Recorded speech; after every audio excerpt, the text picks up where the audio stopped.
வாழ்க சீரடியார் எல்லாம் அப்படின்ற ஒரு தலைப்பு. அதாவது வாழ்க சீரடியார் அப்படின்னு சொல்லும் பொழுது இந்த பாடல் இடம்பெறும் இடம் கந்தபுராணம். ஆரிருத்தடந்தோள் வாழ்க, தெரிஞ்சவங்களும் பாடலாம். ஆரிருத்தடந்தோள் வாழ்க, அருமுகம் வாழ்க, வெற்பை கூறுசை தனிவேல் வாழ்க, குக்குடம் வாழ்க, செவ்வேள் ஏறிய மஞ்சை வாழ்க, ஆனை தன் அணங்கு வாழ்க, மாறிலா வள்ளி வாழ்க, வாழ்க சீரடியார் எல்லாம். அப்போ முருகனுக்கோ சிவபெருமானுக்கோ ஒரு ரேஷன் கார்டுன்னு போட்டால் அடியார்களும் இருப்போம். இப்போ நம்ம வீட்டு ரேஷன் கார்டில் நம்ம குடும்பம் மட்டும்தான். ஆனால் சிவபெருமானுக்கு ரேஷன் கார்டுன்னு போட்டால் அங்கே சண்டிகேச நாயனாருக்கும் இடம் உண்டு. அதுபோல் முருகன் குடும்பம் ரொம்ப பெருசு.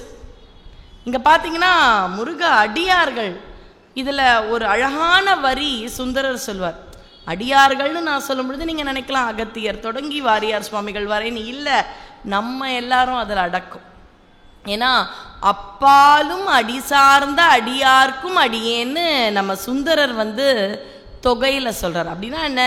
தில்லைவாழ் அந்தணர்கள் தெரியும், திருநீலகண்டத்து குயவனார் தெரியும், இல்லையேன்னு சொல்லாத இயற்பகை தெரியும், இவங்கெல்லாம் அடியார்கள்னு தெரியும். ஆனால் இந்த கூட்டத்தில் பார்த்தீங்கன்னா யாரும் இருக்கோம், நாம இருக்கோம். எப்படி?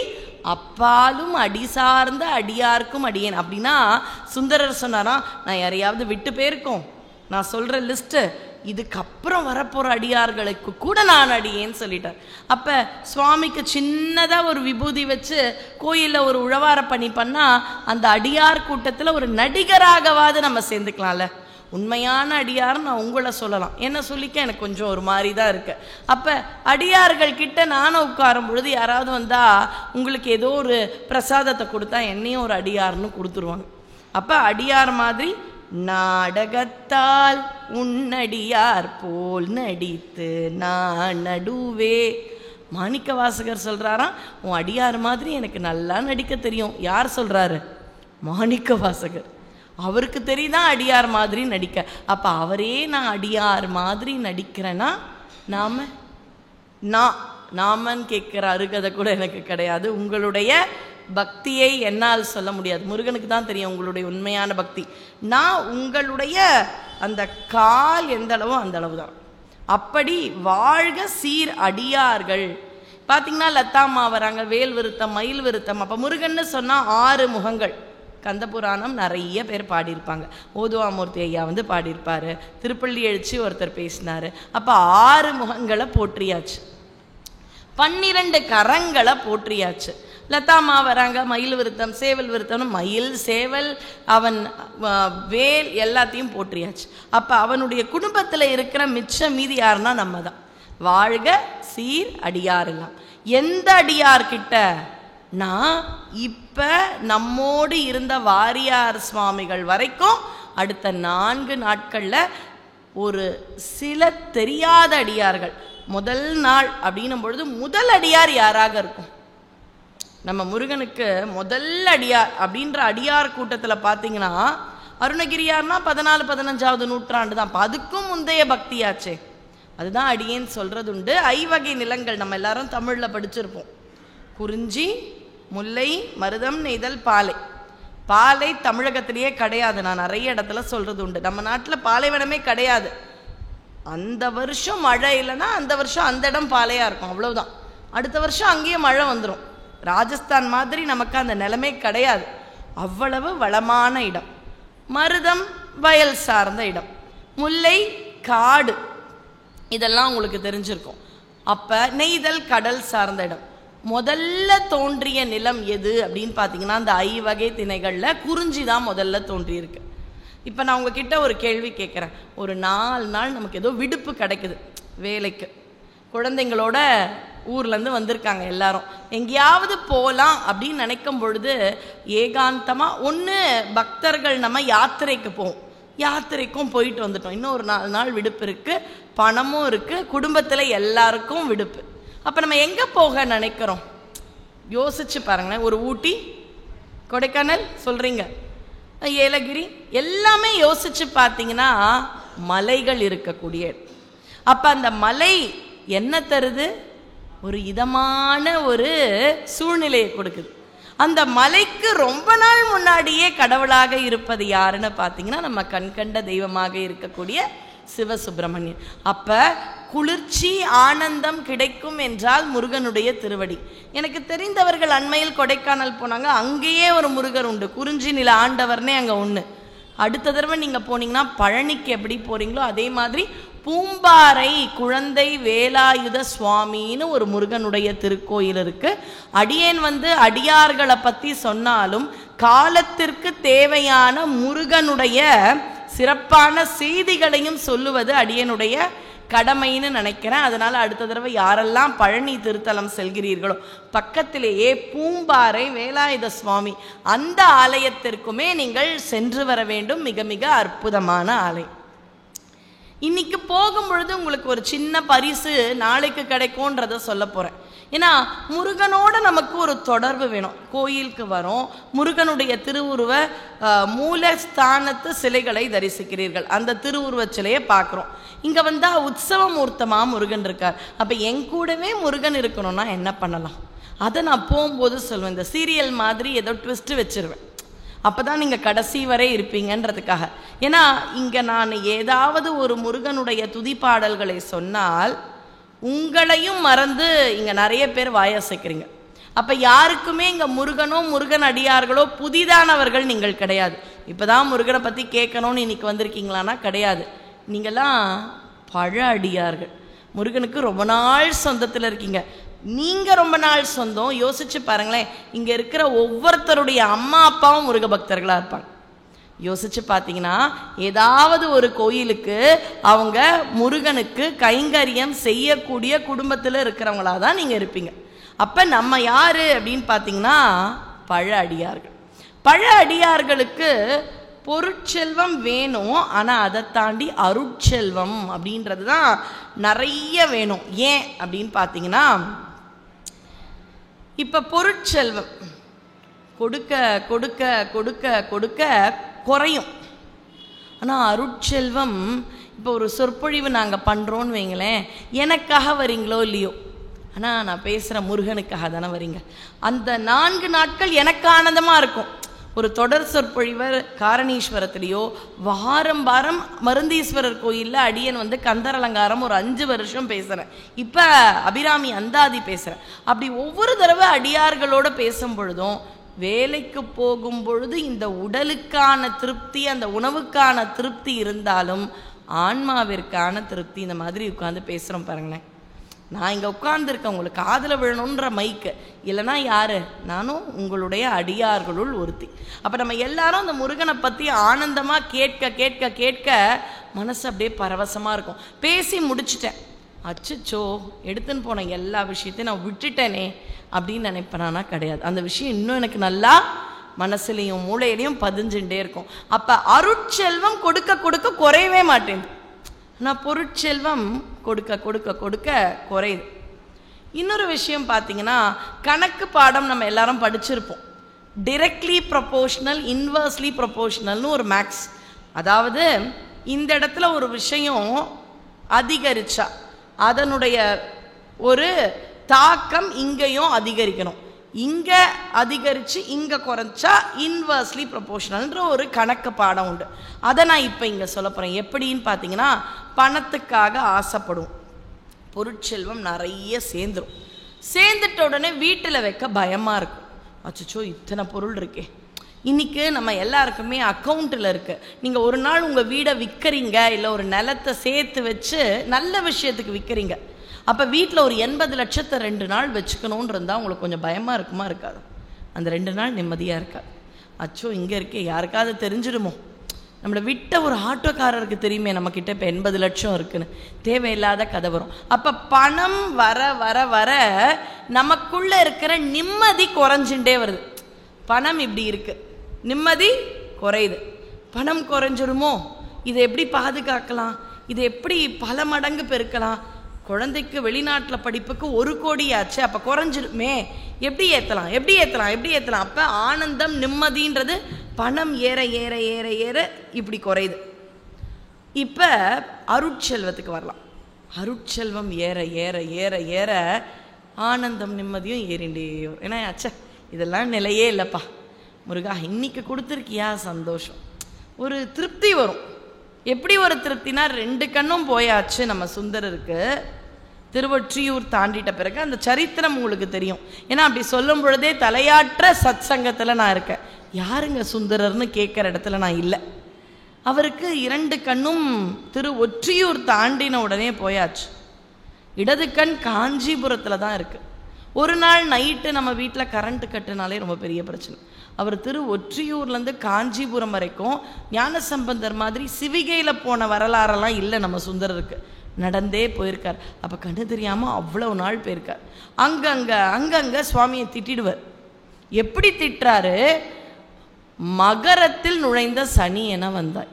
மகரத்தில் சனி பகவான் வந்தால் ரொம்ப பிரச்சனையா, அப்படி வந்துட்டியே அப்படிலாம் திட்டுறார். திருவெண்பாக்கம் போன உடனே ஒரு ஊன்றுகோல் கிடைக்குது.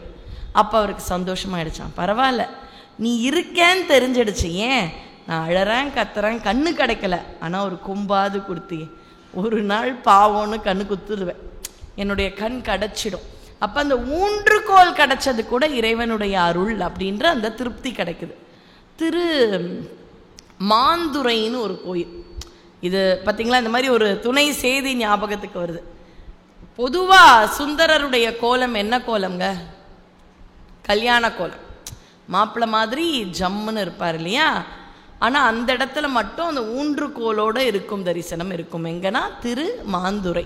எங்கே இருக்குது? திருச்சியிலேருந்து லால்குடி போகிற வழியில் இருக்கக்கூடிய ஒரு தேவார பாடல் பெற்ற தலம் தான் திருமாந்துரை. அந்த திருமாந்துரையில் 4 பெருமக்கள் இருக்காங்க. ஒரு அதிசய மூர்த்தமாக பொதுவாக தாமரையை வச்சுண்டு, இன்றைக்கும் அந்த செண்டு வைக்கிற மாப்பிள்ளை இப்போ அந்த மாதிரியான இது கிடையாது இல்லையா? ஒரு 30 வருஷம் முன்னாடி பார்த்தீங்கன்னா கல்யாண விருந்து ரிசப்ஷனாக மாப்பிள்ளை பொண்ணு கையில் ஒரு செண்டு இருக்கும். நீங்கள்லாம் கூட அந்த மாதிரி வச்சுட்டு தான் கல்யாணம் பண்ணியிருப்பீங்க. இன்றைக்கி அதெல்லாம் கிடையாது. அது மாதிரி அவர் செண்டு தாமரையோட கல்யாண கோலத்தோடு இருக்கக்கூடிய சுந்தரரை திருமாந்துரை அப்படின்ற இடத்துக்கு போனால் ஊன்றுகோலோட பார்க்கலாம்.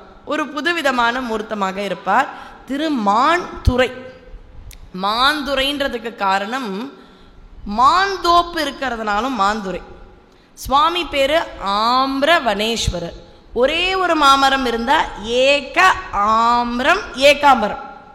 ஏகம்பத்துரை எந்தாய் போற்றி பாகம் பெண்ணுருவானாய் போற்றி. அது ஒரு மாமரம் ஏகாம்பரம்.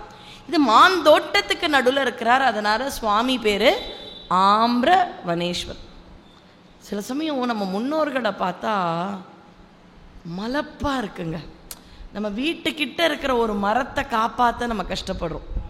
ஆனால் ஒரு மரம், அதையொட்டி ஒரு சிவனாலயம் என்றால் தலவிருட்சம்னு கோயிலோடு அதை தொடர்பு படுத்தி அந்த ஒரு மரங்களை காப்பாற்றும் ஒரு பழக்கம் நம்ம பரம்பரைக்கே இருக்கு. ஆலங்காடா அப்படின்னு சொல்கிறோம். ஆலமரம், மரம் பேரை வச்சு சுவாமி. கொன்றை நாதானா நமக்கு புரிஞ்சிடும் சிவபெருமான். பூக்களையும் மரங்களின் பெயரையும் கொண்டே சிவபெருமானை அழைக்கும் ஒரு வம்சம்னா அது நம்ம தமிழ் தான். அப்புறம் ஆம்ரவனேஸ்வரர்னா அப்படியே மாமரத்துக்கு மாந்தோப்புக்கு நடுவில் இருக்கிறவர். மாந்துரை. இன்னொரு காரணமாக ஒரு மான் குட்டி அழுதான். சுவாமி சம்பந்தர் அழுதார், பால் கொடுத்தாங்க தெரியும். மான் குட்டி அழுதான். ஏன்னா அவங்க அம்மா அப்பாவை சுவாமியும் அம்பாளும் வேடுவன் வேடுவச்சியாக வந்து மான் அம்மா மான் அப்பா ஒரு சாபத்தின் காரணமாக அப்படி பிறந்ததான். அந்த சாப விமோசனம் கொடுக்கணும்னு வேடுவன் வேடுவச்சியா சிவன் பார்வதி வந்து அந்த மான்களை அப்படியே அம்பு எய்தி முக்தி கொடுத்துட்டாங்க. இது தெரியாது மான் குட்டி பாப்பாக்கு. அம்மா அப்பா வருவாங்க, உணவு கொடுப்பாங்கன்ற அந்த மான் குட்டி அழ ஆரம்பிச்சிடுச்சான். அச்சச்சோ, இதை மறந்துட்டு நமக்கு அவங்களுக்கு முக்தி கொடுத்துட்டோமே, நீ போய் பால் கொடுக்குறியானா? அது என்ன சம்பந்தரா புரிஞ்சுக்க, அது மான் குட்டி. இப்போ என்ன பண்ணணும், வாங்க மானா மாறலாம் அப்படின்னு மான் அப்பாவா சுவாமி மாறுறாராம், மான் அம்மாவா மாறுறாளாம். 2 பேரும் வந்து அந்த மான் குட்டிக்கு பால் கொடுத்துட்டு அதுக்கும் அப்புறமா முக்தி கொடுத்தாங்க. அதனாலையும் மான்துறை. எதனால் சொன்ன, சுந்தரருக்கு அருள் கிடைச்சதுன்ற ஒரு சந்தோஷம். அப்போ அருள் கிடைத்தால் நிம்மதி. மாந்துரை முடிந்தால் செல்லுங்கள். ஏன்னா இப்போ ஒரு பக்கம் பார்த்தீங்கன்னா திருச்செந்தூர், திரு அண்ணாமலை, பழனி, சிறுவாபுரி இதெல்லாம் ஏற்றம் சொல்லவே முடியாத அளவு பெருமை உள்ள தலங்கள். ஆனால் நம்ம எல்லாரும் அங்கேயே போனால் கூட்டம் ஆயிடுதே. போகலாம், ஆனால் மற்ற பாடல் பெற்ற தலங்களுக்கும் நம்ம போக ஆரம்பிக்கணும். அவ்வளவுதான் அடியேனுடைய விண்ணப்பம். திருமாந்துரை சென்றோம் என்றார். யாருக்காவது நான் சொல்ற விஷயம் நடந்திருக்கான்னு பாருங்க. எல்லாம் கூடி வரும், ஆனால் டக்குன்னு தடப்படும். இல்லை குலதெய்வம் கோயிலுக்கு கிளம்புவோம், அன்னைக்குன்னு பார்த்து கார் ஏதாவது பஞ்சர் ஆகிடும். இல்லை குலதெய்வம் கோயிலுக்கு போவோம், அன்னைக்குன்னு வீட்டில் இருந்த பெண் வீட்டு விளக்காயிடுவாங்க. இல்லை யாருக்கோ ஒருத்தருக்கு வர முடியாது. இப்படி ஏதோ ஒரு விஷயம் கொஞ்சம் தடைப்பட்டாலும் அது பித்ருக்களுடைய தோஷங்கள்னு சொல்லப்படும். அப்போ திருமாந்துரைன்ற கோயிலுக்கு போனால் நம்முடைய தாய் வழி தந்தை வழி பித்ருக்கள் தோஷங்கள் தீர்க்கும். அங்கே போனாலே என்ன ஆகிடும், அப்பா இனிமேல் எனக்குள்ளே இருக்கிற தோஷம் கிடையாது அப்படின்ற எண்ணமே நமக்கு மாற்றி கொடுத்துரும். நமக்குள்ளே இருக்கக்கூடிய தன்னம்பிக்கை. இவ்வளோ நாள் ஏதோ தடைப்பட்டுச்சுல, ஏதோ தோஷம்னு நினச்சோம்ல, பா வந்தாச்சு. இப்போ சனி தோஷமா, நல்லாறு போய் சனி பகவானுக்கு விளக்கேற்றிட்டா போயிடுச்சு. ஆஹா, தலையாட்டாதீங்க. தர்பாரண்யேஸ்வரரை பார்த்தா போச்சுன்னு நினச்சிக்கோ. நிறைய பேருக்கு சனி பகவான் கோயில்னே பேர் வந்துடுச்சு. அது நம்ம தர்பாரண்யேஸ்வரர் திருக்கோயில். அப்போ சுவாமியை பார்த்துட்டோம், தோஷம் இல்லை. எல்லாத்திற்கும் இறைவன் சிவபெருமான் தான் தலை. சிவனும் சுப்பிரமணியனும் வேறு அல்ல. அதை முதல்ல எந்த அடியாரிடம் நாம் துவங்க போகின்றோம், முதல் அடியார் யாரு அப்படின்னு பார்த்தீங்கன்னா அடியார் பரம்பரை. இப்போ நம்ம பரம்பரை பார்த்தீங்கன்னா இங்கே இருக்கக்கூடிய சான்றோர்கள் நிறைய பேர் பெரியவங்க இருக்கீங்க. உங்களுக்கு உங்கள் தாத்தா பாட்டி பேர், தாத்தாவோட அப்பா பேரெல்லாம் கூட தெரிஞ்சிருக்கலாம், ஒரு 3-4 தலைமுறை. ஆனால் நம்ம வீட்டு குழந்தைக்கோ பேரம்பேத்திக்கோ 2 தலைமுறையை தாண்டது கஷ்டமாக இருக்கு. அப்போ குரு பரம்பரைன்ற இந்த முருக அடியார்கள் பரம்பரை இவ்வளோ தூரம் வந்திருக்குன்னா அப்போ எந்த அளவு சத்திய பரம்பரை அது. அப்படி வாழையடி வாழை என வந்த திருக்கூட்டத்தை பற்றி பார்க்க போகிறோம். ஓரளவு தெரிந்த அடியார்களை பற்றி அடியன் ரொம்ப மிகையாக பேச போகிறதில்லை. நான் உங்களுக்கு நிறைய அடியார்களை பற்றி தெரியும். ஓரளவு தெரிந்த அடியார்களின் தெரியாத புராணங்களையும் தெரியாத அடியார்களையும் சொல்ல வேண்டும் அப்படின்ற ஒரு ஆசையில் அடியேன் இதை துவங்குகின்றேன். எடுத்த உடனே பார்த்தீங்கன்னா எங்கேருந்து ஆரம்பிக்கலாம்? முதல் அடியார் யார் அப்படின்னு பார்த்தீங்கன்னா இந்த பரம்பரையில் அகத்தியர் வரார். முதல் சங்கம் தமிழ் வைத்து சங்கம் வளர்த்தார்கள் இல்லையா? முதல் சங்கம் சிவபெருமான் தலைவர், 2வது சங்கம் முருகப்பெருமான் தலைவர், அடுத்தது முருகனுக்கு அப்புறம் 3வது கடை சங்கத்தின் தலைவர் அகத்தியர். இதுல என்ன ஒரு அழகுனா, அவர் மொழிய ஒருத்தர்கிட்ட போய் கத்துண்டு வராராம். அவருக்கு குருவாய் வருவாய் அருள்வாய் குகனேன்னு நம்ம அருணகிரியார் எழுதுற மாதிரி அகத்தியருக்கு குரு யார் தெரியுமா? முருகனும். அப்ப முருகன் குருவா மட்டும்தான் வருவாரா அப்படின்னு பார்த்தீங்கன்னா சிவபெருமான் கிட்ட போய் அகத்தியர் கேட்குறாங்க. நான் அகத்தியர் வாழ்க்கையை பற்றி பெருசாக சொல்ல போகிறது. நான் ஓரளவு சரித்திரம் தெரிஞ்சிருக்கோம். சரித்திரம் வேணும்னாலும் அதுக்கு இன்னும் ஒரு நல்ல நாட்களில் நம்ம சொல்லலாம். இப்போ முருகனுக்கும் அகத்தியருக்குமான தொடர்பு, அந்த கனெக்ஷன்ஸ் மட்டும்தான் இன்னைக்கு நம்ம பேசப்போம். இந்த அகத்திய முனிவர் எங்கிருந்தே வராருன்னா, முருகன் உதிப்பதற்கு, முருகன் பிறக்கல, அதை நிறைய தடவை அடியேன்னு சொல்லியிருக்கேன். கந்தபுராணத்தில் தெளிவாக கச்சியப்பர் முருகன் பிறந்தான்னே சொல்லலை, உதித்தனன் முருகன்னு சொல்றார். அப்படின்னா என்ன? ஏற்கனவே இருந்த முருகன் தேவைக்காக வெளியில வர. இன்னும் புரியணும்னா என்ன சொல்லலாம்? சுனாமின்னு ஒன்று வந்தது நமக்குலாம் 2004 அப்பதான் நமக்கு அந்த பேரே தெரியும். ஆனால் அப்போதான் அதோடைய பேர் இல்லை, அப்போதான் முதல்ல வருதானா? கிடையாது. அதுக்கு முன்னாடியே அதுக்கு சுனாமின்னு பேர் ஜப்பான் மாதிரியான பல நாடுகளில் அதை அவர்கள் பார்த்திருக்கிறார்கள். ஆனால் நமக்கு எப்போ தெரிய வந்தது? அப்போதான் தெரிய வருது. அப்போ எப்போ ஒரு விஷயம் தெரிய வருதோ அப்போதான் அந்த விஷயமே வருதானா? கிடையாது. அப்படி முருகன் நல்ல ஒரு உதாரணமாக சொல்லலாமா? சுனாமி வேண்டாம், நல்ல உதாரணம். காலையில் சூரியன் வரார்னா நாளைக்கும் உதிப்பார். இப்போ நைட்டு தெரியலன்னா சூரியனே இல்லைன்னு கிடையாது. நாளைக்கு புதிய சூரியன் வராரானா கிடையாது. அதே சூரியன், இருக்கும் சூரியன் என்னுடைய கண்ணுக்கு புலனாகும் பொழுது உதிக்கின்றான் அப்படின்ற வார்த்தை. அப்பனா என்ன அர்த்தம்? முருகன் இல்லாதவனானா கிடையவே கிடையாது. இருக்கும் முருகன் என் கண்ணுக்கு தெரிய காரணமாக இருந்தது பார்வதி பரமேஸ்வரன் திருமணம். அது ஒரு திருவிளையாடல். இப்போ பங்குனி உத்திரம் வரும், நம்ம கோயிலில் கூட சுவாமிக்கு கல்யாணம் பண்ணி வைப்பீங்க.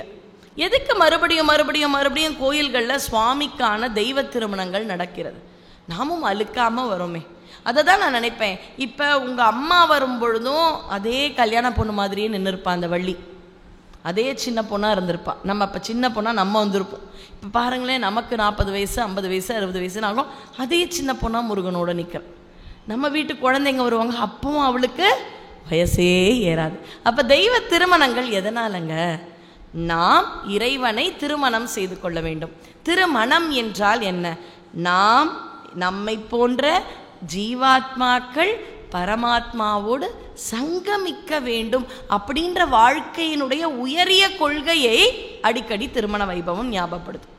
இல்லைன்னா நம்ம என்ன நினைப்போம்? இந்த பிறவியில் கல்யாணம் பண்ணிட்டு இருப்போம், இந்த பிறவியில் ஒரு குழந்தை இருக்கு, இதுதான் நமக்கு எப்போ நிரந்தரம்ன்ற ஒரு மயக்கத்தில் இருக்கும் இல்லையா? ஒரு அழகான பாட்டு உண்டு. வேலுண்டு வினையில்லை, மயிலுண்டு பயமில்லை, குகனுண்டு குறையில்லை மனமே, கந்தனுண்டு கவலை இல்லை மனமே. அதுல ஒரு வரி வரும், வள்ளி உண்டு மயக்கம் இல்லையா. நம்ம மயக்கத்தில் இருக்கோம். இப்போ நம்ம கணவனுக்கு, நம்ம எல்லாருக்குமே வீட்டுக்கு போய் நம்ம வீட்டில் இருக்கிற கணவனுக்கோ மனைவிக்கோ போய் அவங்களோட சாப்பிடணுன்றது நம்ம எல்லாருக்குமே தெரியும்ல. இப்போ ஒரு பெண்களும் வீட்டுக்கு போய் கணவனுக்கு பரிமாறணும் அப்படியே நினைப்பீங்க. உட்காந்தாலும் அடிக்கடி வீட்டுக்கு போய் இட்லி வச்சுட்டு வந்திருக்கலாமோ, சாதம் முடிச்சிட்டோம், மத்தியானம் இருக்கிற ரசத்தையே சூட பண்ணி ஏதாவது போகுதில்ல. இப்போ ஆண்கள் வீட்டுக்கு போய் இன்றைக்கி என்ன பண்ணியிருப்பாளோ அதே குழம்ப வேறு ஏதாவது பேரை வச்சு கொடுத்துருவோம் இப்படின்னு அவங்க நினைப்பாங்க. இதுதான் நம்ம அலுவல். அப்போ இவங்க கூட தான் வாழணும், இந்த பிறவிக்கு இதுதான் குடும்பம். ஆனால் இது நிரந்தரம் இல்லைன்றதை புரிஞ்சுக்கோங்க. இந்த கல்யாணம் இந்த பிறவிக்கு, நியாயமாக இருங்க, தர்மமாக இருங்க. ஆனால் நீங்கள் உண்மையாக வந்தது முக்தின்ற கல்யாணம், இறைவனோடு சேரும் நாள் என்னாலோ அப்படின்ற உயரிய கொள்கைக்காக தான் வந்திருக்கீங்க. அதுதான் தெய்வ திருமணம் அடிக்கடி ஞாபகப்படுத்துது நமக்கு. அப்போ எவ்வளோ ஒரு உயர்வான ஒரு தத்துவங்களை நம்முடைய முன்னோர்கள் திருக்கோயிலின் வாயிலாக வைத்திருக்கின்றார்கள். அதுதானே சின்முத்திரை. அடியேன் சொல்லியிருக்கேன், சின்முத்திரைன்றதை சொல்லியிருக்கேன். தட்சிணாமூர்த்தி கையில் சின்முத்திரை, கல்லாலின் புடையமர்ந்து நான்மறை அரங்க முதல் கற்று கேள்வி வல்லார்வர் நால்வர்க்கும் வாக்கு இறந்த பூரணமாய். வாக்கே இல்லையா. வாக்கு இல்லைன்னா என்ன அர்த்தம்? மௌனம், சும்மா இரு. அதுதானே முருகனும் இங்க சொல்லியிருக்கார், சும்மா இரு சொல் அற. அப்போ பேசவே கூடாது. மௌனம் 1000 விஷயத்தை நமக்கு புரியப்படுத்துமா. ஒருத்தர்கிட்ட நான் கத்தி கத்தி கத்தி கத்தி நான் நியாயம் நான் நியாயம் நான் நியாயம்னு சொல்லும் பொழுது புரியாத உண்மை நான் பேசாமல் இருக்கும் பொழுது பல சமயம் நம்முடைய மதிப்பு பலரையும் உணர வைக்கும். அதுதான் தென்முக கடவுள். அப்போ தென்முக கடவுள் சின்முத்திரையில் இருக்கார், பெருசு. இதை நான் அடிக்கடி சொல்லியிருக்கேன், அதனால் 1 நிமிஷத்துக்கு மேலே சொல்லலை. ஆணவம், இது கர்மம். அதனால்தான் இது கர்மம்ன்றதுனால தான் மாமா மச்சான்லாம் இங்கே தான் பொறி மோதிரம் போட்டுக்கிறாங்க. கர்மம் இது குட்டி. ஆனால் மாயாமலம் ரொம்ப பிடிச்சு போயிடும். மாயா தான் வழுக்கி விடும் நமக்கு. எப்படி அந்த குளத்துல பச்சை கலர் பாசியில் பச்சையாக இருக்குன்னு காலை வச்சா வழுக்குதோ, நல்லா இருக்கே என் பையன் என்கிட்ட ரொம்ப அன்பாக இருக்கானே, கல்யாணம் ஆகிட்டோன்னு இவனியா அப்படி நம்ம நினச்சிட்டோம். ரொம்ப அழகான விஷயம். 3 விதமான பக்தி. முன்னாடிலாம் 2 விதமான பக்தி சொன்னேன், இப்போ 3வது சேர்த்துட்ருக்கேன். எதனால்னா இப்போ திருப்பெருந்துறை போயிட்டு வந்தால் அங்கே போய் 3வது பக்தி ஒன்று புரிஞ்சுது. பூனை பக்தி கேள்விப்பட்டிருப்பீங்க. பூனைக்குட்டி எதுவுமே பண்ணாது, குட்டியாக தூங்கிகிட்டே இருக்கும். அம்மா மட்டும் வாயில் கவ்வி கவ்வி கவ்வி எவ்வளோ பாசமாக பார்த்துக்கும் தெரியுமா. வீட்டில் வளர்க்குற பூனை கூட பிறந்த குழந்தைய கொஞ்ச நேரத்துக்கு நம்மளை தொட விடாது, நமக்கும் மறைத்து தான் வளர்க்கும். அந்த அளவு தாய்ப்பாசம் இருக்கும். நாம் கூட நம்ம சொந்தக்காரங்களை வீட்டு குழந்தைய பார்க்க விட்டுடுவோம். அதெல்லாம் அப்படி விட்டு தானங்க வளர்த்தோம். இப்போ தான் அடுத்த தலைமுறையெல்லாம் யாருமே பார்க்காதீங்க, கொஞ்சாதீங்க, கையெலம்புங்கன்றாங்க. அன்றைக்கி அதெல்லாம் நம்ம பார்த்தது இல்லையே. 7-8 குழந்தைங்க இருக்கும், முதல் குழந்தைய 8வது குழந்தைய வளர்த்து அழகாக கொடுத்துருமே. ரொம்ப இயல்பால வளரணும். இப்போதான் எல்லாத்துக்குமே ஒரு பயம், எல்லாத்துக்கும் ஒரு பயம். அன்னைக்கு சானிடைசேஷன் தேவைப்படலை. ஏன்? வீட்டு வாசலையே நம்ம சாணத்தில் தெளிச்சிட்டோம், வீட்டில் அம்மா மஞ்சள் பூசிண்டாங்க. அப்போ எல்லாமே ஆன்டிபயோட்டிக், ஆன்டிசெப்டிக் எல்லாமே நம்மளை சுற்றி வாழ்க்கையிலேயே இருந்தது. ஆனால் இன்றைக்கி தான் உட்காந்து சானிடைசரை போட்டு இப்படி தொடங்கன்றாங்க. நாம் பெருசாக சுத்தமாகிடுச்சுன்னு நினச்சிடுறோம். அந்த சானிடைசருக்கு கையில் இருக்கிற பேட் பாக்டீரியா இது, குட் பாக்டீரியா இதுன்னே தெரியாது. வைரஸ்லையாவது பேடு தான், குட் வைரஸ்னே ஒன்று கிடையாது உலகத்தில். ஆனால் பாக்டீரியாவில் குடலுக்கு தயிர் நமக்கு குட் பாக்டீரியா கொடுக்குது, ப்ரோபயோட்டிக் அப்படின்ற மாதிரி சொல்லக்கூடிய நல்ல பாக்டீரியாவையும் இந்த சானிடைசர் அழிச்சிடும். ஒரு நல்ல பாக்டீரியா வரத்துக்கு எவ்வளோ கஷ்டப்பட வேண்டியது. ஆனால் சானிடைசருக்கு இது நல்லது இது நல்லதுன்னு கெட்டது எதுனே தெரியாது. ஆனால் நம்முடைய மஞ்சளுக்கு தெரியும், நல்ல பாக்டீரியாவையோ நல்ல விஷயத்தையோ மஞ்சளோ சாணமோ அழிக்காது. ஆனால் அதுதான் இப்போ பழமையாயிடுச்சு. ஆனால் ஓரளவு புரிய ஆரம்பிக்கின்றது. முன்னாடி மாதிரி இல்லாமல் உணவு பழக்கத்தில் ஓரளவு விழிப்புணர்வு அப்படின்றது நம்ம அடுத்த தலைமுறைக்கு வந்திருக்கு, நான் இல்லைன்னு சொல்லலை. ஆனால் பூனைக்குட்டி, அந்த பூனை அம்மா எந்த அளவு பாசமாக பார்த்துக்குது. அதே பூனை குட்டியாக இருக்கிறது எங்கள் வீட்டுக்கிட்டலாம் வளர்ந்துருக்கோம், நாங்கள் விளையாடி இருக்கோம்.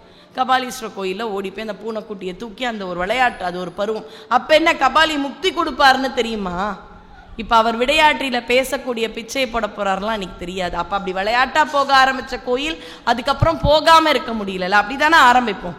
இப்போ என் பையன் வந்தானா அவனுக்கு முக்தி கிடைக்கும்னு சொன்னால் வராது. வா அம்மா பேசுகிறத கேளு, நீ பேசுகிறத கேளு, ஒரு மணி நேரம் உனக்கு வேறு ஏதாவது விளையாட்டுக்கான நேரத்தை தரேன், வேறு வழி இல்லை. நானும் சுவாமி கிட்ட ஏதோ டீல் பேசுகிற மாதிரி நான் பேசலையா? தன் கடன் அடியேனை தாங்குதல், என் கடன் பணி செய்து, நீ என்னை பார்த்துக்கோ நான் உன்னை பார்த்துக்கிறேன். சுவாமி கிட்ட பேசுகிறோம்ல, அது மாதிரி தான் அடுத்த தலைமுறைக்கிட்ட பேசி தான் வரைக்கணும். வரியா கோயிலுக்கு? போங்க பாட்டி, நான் வரல. குட்டி பூனை ஒன்று வந்திருக்கு பார்க்குறியா? வர வைங்க. அதுக்கப்புறம் சுவாமிக்கும் அவங்களுக்குமான தொடர்பு வந்துடும். அப்போ ஒரு அழகான விஷயம் பூனையிடம் பார்ப்பேன். அந்த பூனை குட்டி கொஞ்சம் வளர்ந்துடும்.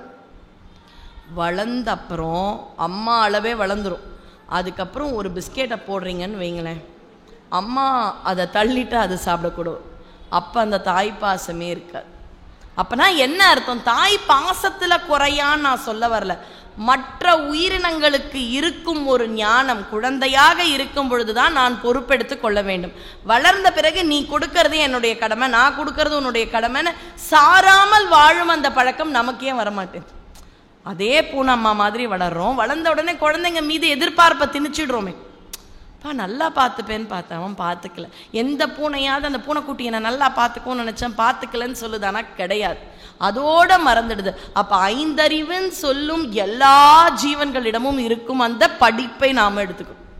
6 அறிவு கொண்டனா குழந்தையா இருக்கும் பொழுது அது வளர்ற வரைக்கும் நம்ம துணை. நம்ம அந்த குழந்தைய பார்த்து பார்த்து வளர்க்குறோன்றதுனால அந்த குழந்தை கடன் படலை அப்படின்ற உண்மையை புரிந்து கொண்டால் குழந்தைகள் செய்யும் சின்ன சின்ன பரிசும் சேவைகளும் கூட நமக்கு மலைப்பாக தெரிய ஆரம்பிச்சிடும். இது பூனை பக்தி. பூனை அப்படியே இருக்கும், நம்ம அப்படி இருக்கிறது சேஃப். சாமி கிட்ட போயிட்டு எதுவுமே தெரியாதுன்னு விழுந்துடணுமா டொப்புன்னு. சுவாமியே இப்படி தூக்கின்னு போய் நம்மளை பார்த்துப்பாரு. யோசிச்சு பாருங்க, 5ல் 2 விஷயம் நாம் நினைக்கிறது முடியுது, 3 விஷயம் சாமி நினைக்கிறது தானே நடக்குது. அதை புரிஞ்சுக்கிறோம். அப்புறம் அப்போ அவர் நினைக்கிறது தான் நடக்க போகுதுன்னா அவர்கிட்டயே அந்த முடிவை கொடுத்துட்டு போயிடலாமே. அப்போ பூனைக்குட்டியாக இருந்துடலாம். இதுதான் சரணாகதி. பூனைக்குட்டின்னு நான் புரியறதுக்கு சொன்னாலும் இது உயரிய லட்சணம் சரணாகதி. நீயே பார்த்துக்கோப்பா. சுந்தரர் சொல்கிறார்ல, நீங்கள் என்ன வச்சுக்கோங்க. எப்படி? மார்வாடி கடையில் போய் வச்சிடுறோன்னு வைங்களேன். வைக்கும் பொழுது இவ்வளவுதான் தொகை வருது அப்படின்னு சொல்லும் பொழுது என்ன சொல்லுவோம்? அவ்வளோதான் வருதா? அப்போ வித்தாக எவ்வளோங்க வரும்னு கேட்போம். அது மாதிரி சொல்கிறாராம் சுந்தரர். சிவபெருமானே நீங்கள் என்னை வச்சுக்கோங்க, பெருசாக உங்களுக்கு லாபம் இல்லையா, நான் விற்றுக்கோங்க. நான் உன்னுடைய பொருள், என்னுடைய உடைமையை தானே நான் கொண்டு போய் வைக்க முடியும், மற்றவங்க வீட்டு பொருளை போய் வைக்க முடியுமா? முடியாது. அப்படி சிவபெருமானிடம் தெளிவாக சொல்கின்றார், நான் உங்கள் உடைமை. சரணாகதி. உரிமையாக திட்டுவேன் சரணாகதி அடைந்ததால். இது பூனை பக்தி. குரங்கு பக்தின்னு ஒன்று உண்டு. அது என்ன பண்ணும்? குரங்கு குட்டி அம்மாவை கெட்டியாக பிடிச்சிக்கும். ஆனால் அம்மா குழந்தைய பிடிக்கவே பிடிக்காது. எந்த மரத்தில் என்ன கிடைக்குதுன்னு பார்க்கும். மரத்துக்கு மரம் தாவும். அம்மா பிடிச்சிக்குமா? ஏன்னா தாவ போகிறேன், நல்லா பிடிச்சிக்கோ சொல்லாது. ஆனால் குரங்கு குட்டி ஆயத்தமாக என்ன பண்ணும், அம்மாவை கெட்டியாக பிடிச்சிக்கும். குரங்கு குட்டியினுடைய பிடி கொஞ்சம் தளர்ந்தா குரங்கு குட்டி என்ன. இதுதான் நமக்கு தெரிந்த பக்தி. திருப்பெருந்துறை இனிமே போங்க யாராவது. அதுதான் சொல்றது அடியேன். சில கோயில்களில் கூட்டமாக இருக்கும், அதுவும் பிரதானமான கோயில், மிகையான கோயில். ஆனால் ஒரு சில அருளாளர்கள் கூட்டம் இல்லாமல் இருக்கும். அது எதுக்குன்னு பார்த்தீங்கன்னா, ஞானம் அடைந்தவர்கள் வர வேண்டும் என்றே சில இடத்தில் பெருமான் நமக்காக காத்துட்ருக்கார். அதுதான் திருப்பெருந்துறை. எல்லாரெல்லாம் திருப்பெருந்துறை போக மாட்டாங்க. ஒரு பலன் ரீதியாக போகிறதுக்குன்னு சுவாமி நிறைய இடத்துல இருக்கார். நமக்கு பலன் கேட்கலையா, நம்ம எப்பவுமே சுவாமியை நினைக்கிறோம். நம்ம வீட்டு கல்யாணத்துக்கு வேண்டலையா, அடியேன் குழந்தை பிறக்கணுன்ற பொழுது வேண்டினேன், நாமளும் பலனுக்காக கேட்போம். ஆனால் அந்த பலன் கிடைத்த உடனே சுவாமியை விட்டுட மாட்டோம். அதுதான் நமக்கும் மற்றவங்களுக்குமான ஒரு வித்தியாசம். பலன் கிடைச்சாலும் தினமும் ஒரு அம்மா அப்பாவை பார்க்குற மாதிரி நம்ம சாமியை பார்த்துட்டே இருப்போம். அவங்க என்ன பண்ணுவாங்க, அந்த பலனுக்காக 21 நாள் விளக்கேற்றுறாங்க.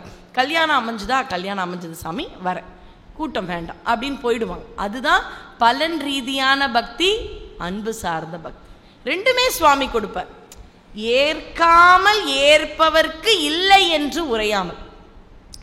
திரு தாட்சி அருணாச்சல முதலியார் அப்படின்னு ஒருத்தர், அவர் மயிலாப்பூரில் இருக்கக்கூடிய கற்பகாம்பாள் மேலே ரொம்ப அழகாக பாடியிருக்கார். அடியேன் இந்த வருஷம் எங்கள் கோயில் பங்குனி உத்திரத்து விடையாற்றி விழாவில் அதை தான் பேச போகிறேன். கற்பக வள்ளி அம்மை பதிகம்னு நம்ம ஓதுவா மூர்த்திகள் இங்கே வந்திருப்பார். நம்முடைய சர்க்குரு ஐயா ரொம்ப அழகாக அந்த கற்பக வள்ளி அம்மை பதிகம்னு கேளுங்க, ரொம்ப அழகாக இருக்கும் வார்த்தைகள். பூரணி மனோன்மணி தயாபரி பராபரி புராதனி தராதரமெல்லாம் பொற்புடன் அளித்த சிவசக்தி புத்ரி இமவான், அதாவது சிவசக்தி மகமாயி, இப்படிலாம் அவளை பற்றி சீரணி தமிழ் கவிதை பாடி முறையிடுவது உன் செவிதனில் ஏறவில்லையோ. தமிழில் கூப்பிட்றனே, திரும்பி பார்க்க மாட்டேன். அப்போ தமிழுக்கு இறைவன் கிட்ட எவ்வளோ ஒரு மகத்துவம் பார். சீரணி தமிழ் கவிதை பாடி முறையிடுவது உன் செவிதனில் ஏறவில்லையோ. தேஹி என்றால் உனக்கு ஈய வகையில்லையோ. அம்பாள் கிட்ட மட்டும் பிக்ஷை எடுக்கலாம். பிக்ஷான் தேஹின் காமாட்சி கிட்ட கையை வச்சு இப்படி கேட்டுட்டோன்னா உலகத்துல யார்கிட்டையுமே கேட்க மாட்டோம். தேஹி என்றால் உனக்கு ஈய வகையில்லையோ, தீன ரக்ஷகி அல்லையோ. ஆருலகில் பெற்ற தாயன்றி மக்கள் தம்மை ஆதரிப்பவரார் சொல்லாய் அன்னையே, இன்னும் பராமுகம் பண்ணாமல் அடியேனே ரக்ஷி கண்டாய். மேருவை வளைத்தவனிடத்தில் வளர் அமுதமே விரி பொழில் திருமயிலை வாழ் விரைமலர் குழல்வல்லி மறைமலர் பதவல்லி விமலி கற்பகவல்லி ஏன்னு வரும். அதில் இல்லாமை என்னும் ஒரு பொல்லாத பாவியாய். இது உங்களை பற்றி சொல்லலை, நான் என்னை பற்றி சொல்லிக்கிறேன். இல்லாமை என்னும் ஒரு பொல்லாத பாவியாய் எந்நேரமும். போன வருஷம் ஏதாவது வந்திருப்பேன், இங்கே சொற்பொழிவுக்கு கூப்பிட்டு முருகனால் இங்கே இருக்கிற சான்றோர்கள் கூப்பிட்டாங்க. வெறும்னே போயிருப்பேன், நான் முருகன்கிட்ட ஏதாவது கேட்டிருப்பேன், அதை முருகன் கொடுத்துருப்பார். இந்த வருஷம் வரேன் பாருங்களேன், நன்றி முருகான்னு சொல்லாமல் இப்போ ஏதாவது புதுசாக கேட்டுட்டு வந்திருப்பேன். அப்போ இல்லாமைன்ற ஒரு வியாதியோட பொல்லாத பாவியாய் சுவாமி கிட்ட எப்போவுமே கேட்குறேனேனா. இல்லாமை என்னும் ஒரு பொல்லாத பாவியாய் எந்நேரமும் இடருறாமல், அப்படின்னா கேப்பே விடுறது இல்லையா, இடருறாமல் ஏற்காமல் ஏற்பவர்க்கு இல்லை என்று உரையாம். சில பேர் பரிபூரணமாக ஏற்றுப்போம். எப்படி கொடுக்கலனாலும் நீ கொடுத்தது அவ்வளோதான், வேற ஏதாவது கொடுத்துருப்ப, இல்லை நீ இது கொடுக்காததுக்கு ஒரு காரணம் இருக்கும் நம்ம எடுத்துப்போம். சில பேர் எனக்கு கொடுத்தே ஆகணும். அப்போ சில பேர் ஏற்றுப்போம், சிலர் ஏற்றுக்கலை. ஏற்றுண்டாலும் சரி ஏற்றுக்கலைனாலும் சரி இல்லைன்னு சொல்லாமல் அம்பாள் கொடுத்துருவாங்க. சிவ குடும்பமே அப்படிதான். ஏன் கொடுக்கறது அவங்க குணம், அது கருணை. அப்போ ஏற்றுண்டாலும் சரி ஏற்றுக்கலைனாலும் சரி பக்தி. இப்போ திருப்பெருந்துறைக்குள்ளே போயாச்சு, குரங்கு பக்தி பார்த்தோம். மூணாவது ஒன்று சொல்லப்போம். அது என்ன தெரியுமா, குரங்கு பொம்மை அங்கே இருக்கும் திருப்பெருந்துறையில். பக்கத்துலேயே பார்த்தீங்கன்னா ஒரு உடும்பும் இருக்கும், உடும்பு சிலை. ஏன் பக்தியானது எப்படி இருக்கணும் தெரியுமா, உடும்பு மாதிரி இருக்கணுமா. உடும்பு பிடி. முருகா நீ எனக்கு சோதனை கொடுத்தாலும் வா முருகா நான் விடமாட்டேன். அப்போ தான் பக்தி இன்னும் தீவிரமாகணுமா. அவன் காலை கெட்டியாக பிடிச்சிக்கணுமா. நிறைய பேர் சொல்லியிருப்பாங்க 6 முகங்கள் 12 கரங்கள், கால் மட்டும் 2. ஏன் நம்ம பிடிச்சிக்க தோதாவும். அப்படியே பிடிச்சுக்கணும், என்ன கஷ்டம் வந்தாலும் விட மாட்டேன். அதற்கு பெயர்தான் உடும்பு பிடி. அந்த மாதிரி பக்தி இருக்கணுன்ற ஒரு உண்மையை உணர்த்துவதற்குத்தான் திருப்பெருந்துறை மாணிக்க வாசகருக்குனே பிரத்யேகமான ஒரு கோயில குரங்கு பக்கத்தில் உடும்பு. ஏன், குரங்கு பிடியும் இருக்கும், ஆனால் தளர்ந்துடும், குட்டி சில சமயம் விட்டுடும், ஆனால் உடும்பு விடவே விடாது. அப்படி உடும்பு மாதிரி நம்ம பக்தியை நாம் மாற்றிக்கொள்ள வேண்டும்.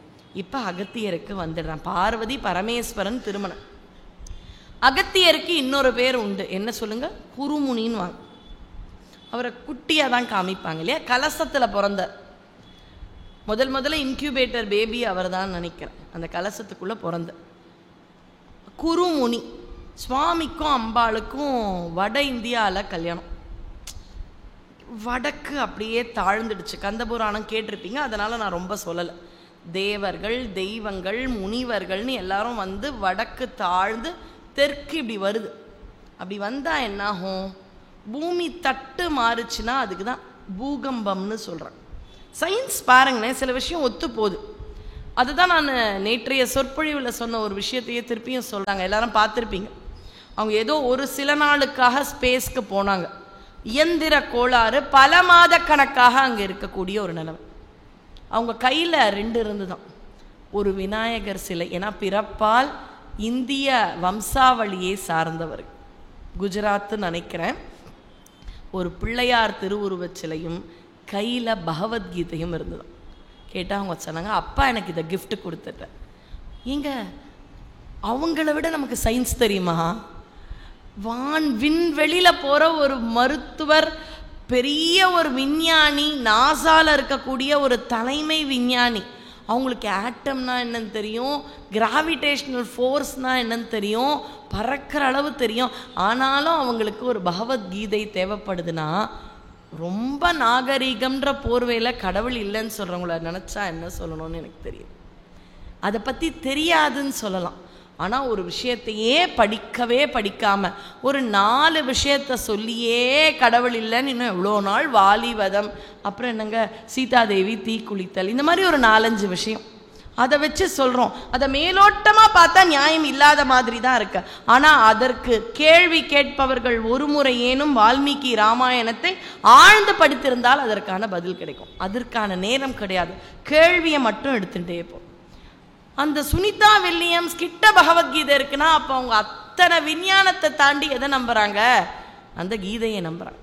இதெல்லாம் விட பார்த்தீங்கன்னா அவங்க ஒரு இடத்துலேருந்து இன்னொன்று இடத்துக்கு யாரெல்லாம் பார்க்கலையோ, சில பேர் பார்த்துருப்பீங்க, சில பேர் பார்த்துருக்க மாட்டீங்க. வீட்டுக்கு போய் யூடியூப் சுனிதா வில்லியம்ஸ் வீடியோஸ்னு போடுங்க, வீட்டில் இருக்கிறவங்கள போட்டு காமிக்க சொல்லுங்கள் தெரியலாம். அதில் ஒரு இடத்துலேருந்து இன்னொன்று இடத்துக்கு அவங்க நடந்து போகலை, இப்படியே போவாங்க, அப்படியே பறந்து போகிறாங்க. அப்போ விண்வெளியில் பறக்கிறது இந்த சமயத்திலையும் அங்கே புவியீர்ப்பு சக்தி இல்லை என்பதால் சாத்தியம் என்றால், அனுமன் வானத்து வழியாக பறந்தானா என்னங்க நமக்கு பிரச்சனை வருது? அப்போ அது சாத்தியமாக தானே இருந்திருக்கும். அப்போ நம்முடைய ஆன்மீகத்தில் இருந்த சக்தியை புரிந்து கொள்ளும் அளவு இன்னைக்கு விஞ்ஞானம் இப்போ தான் வளர்ந்துட்டா இருக்கலாம், இன்னும் அந்த அளவு வளரலை. அப்படின்ற புரிதலை விட்டு வானத்து வழியாக யாராவது பறக்க முடியுமா? சுனிதா வில்லியம்ஸ் பறக்கிறாங்களே, அது விஞ்ஞானம்னா ஏன் அது விஞ்ஞானம் மெய்ஞானமாக இருக்கக்கூடாது? அப்படின்ற தெளிவு நமக்கு வேணும். நமக்கு என்றைக்கும் நம்ம தெய்வத்தை பற்றி ஒரு நம்பிக்கையின்மை கூடாதான். சுவாமி இருக்காரா, இவ்வளோ கஷ்டமாக இருக்கேன், முருகானி இருக்கியான உரிமையாக கேட்கலாம், ஆனால் நிஜமாக கேட்டுடக்கூடாது. இருக்கியாடா அப்படின்னு அழுது கேட்கலாம், அவன் பதில் சொல்லிடுவான். நிஜமாவே நீ இல்லை அப்படின்ற முடிவுக்கு வரக்கூடாதான். அது மாதிரி ஒரு அதர்ம சிந்தனைகள் எப்பாவது நம்முடைய நேரம் வரவழைத்தது என்றால், ஏதாவது ஒரு புனித நதிக்கு ஓடி போய் அங்கே போய் குளிச்சிடுங்க. புனித நன்னீர் என்பது நம்முடைய பாரத தேசம் முழுக்க உண்டு. வடக்கில் போனீங்கன்னா கங்கை, யமுனை, அதுக்கப்புறம் அப்படியே வாங்க மிட்ல கோதாவரி எல்லாம் இருந்து நம்ம கிட்ட காவிரி, தாமிரபரணின்னு இருக்கு. அடிக்கடி புனித நீரில் போய் நாம் நீராடி விட்டோம் என்றால் அதர்ம சிந்தனைகள் நம்மளை விட்டு போயிடும்.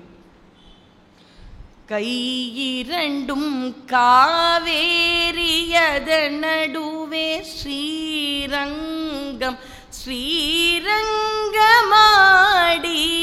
திருப்பார்கடலாடி மதுரை நகராடி மாசிமகம் தானாடி தவம் கிடந்து வந்தவனே ஆருயிரே கண் வளர, தவம் கிடந்து வந்தவளே ஆருயிரே கண் வளராய். இது பழைய காலத்து செவி வழி தாலாட்டு பாட்டு.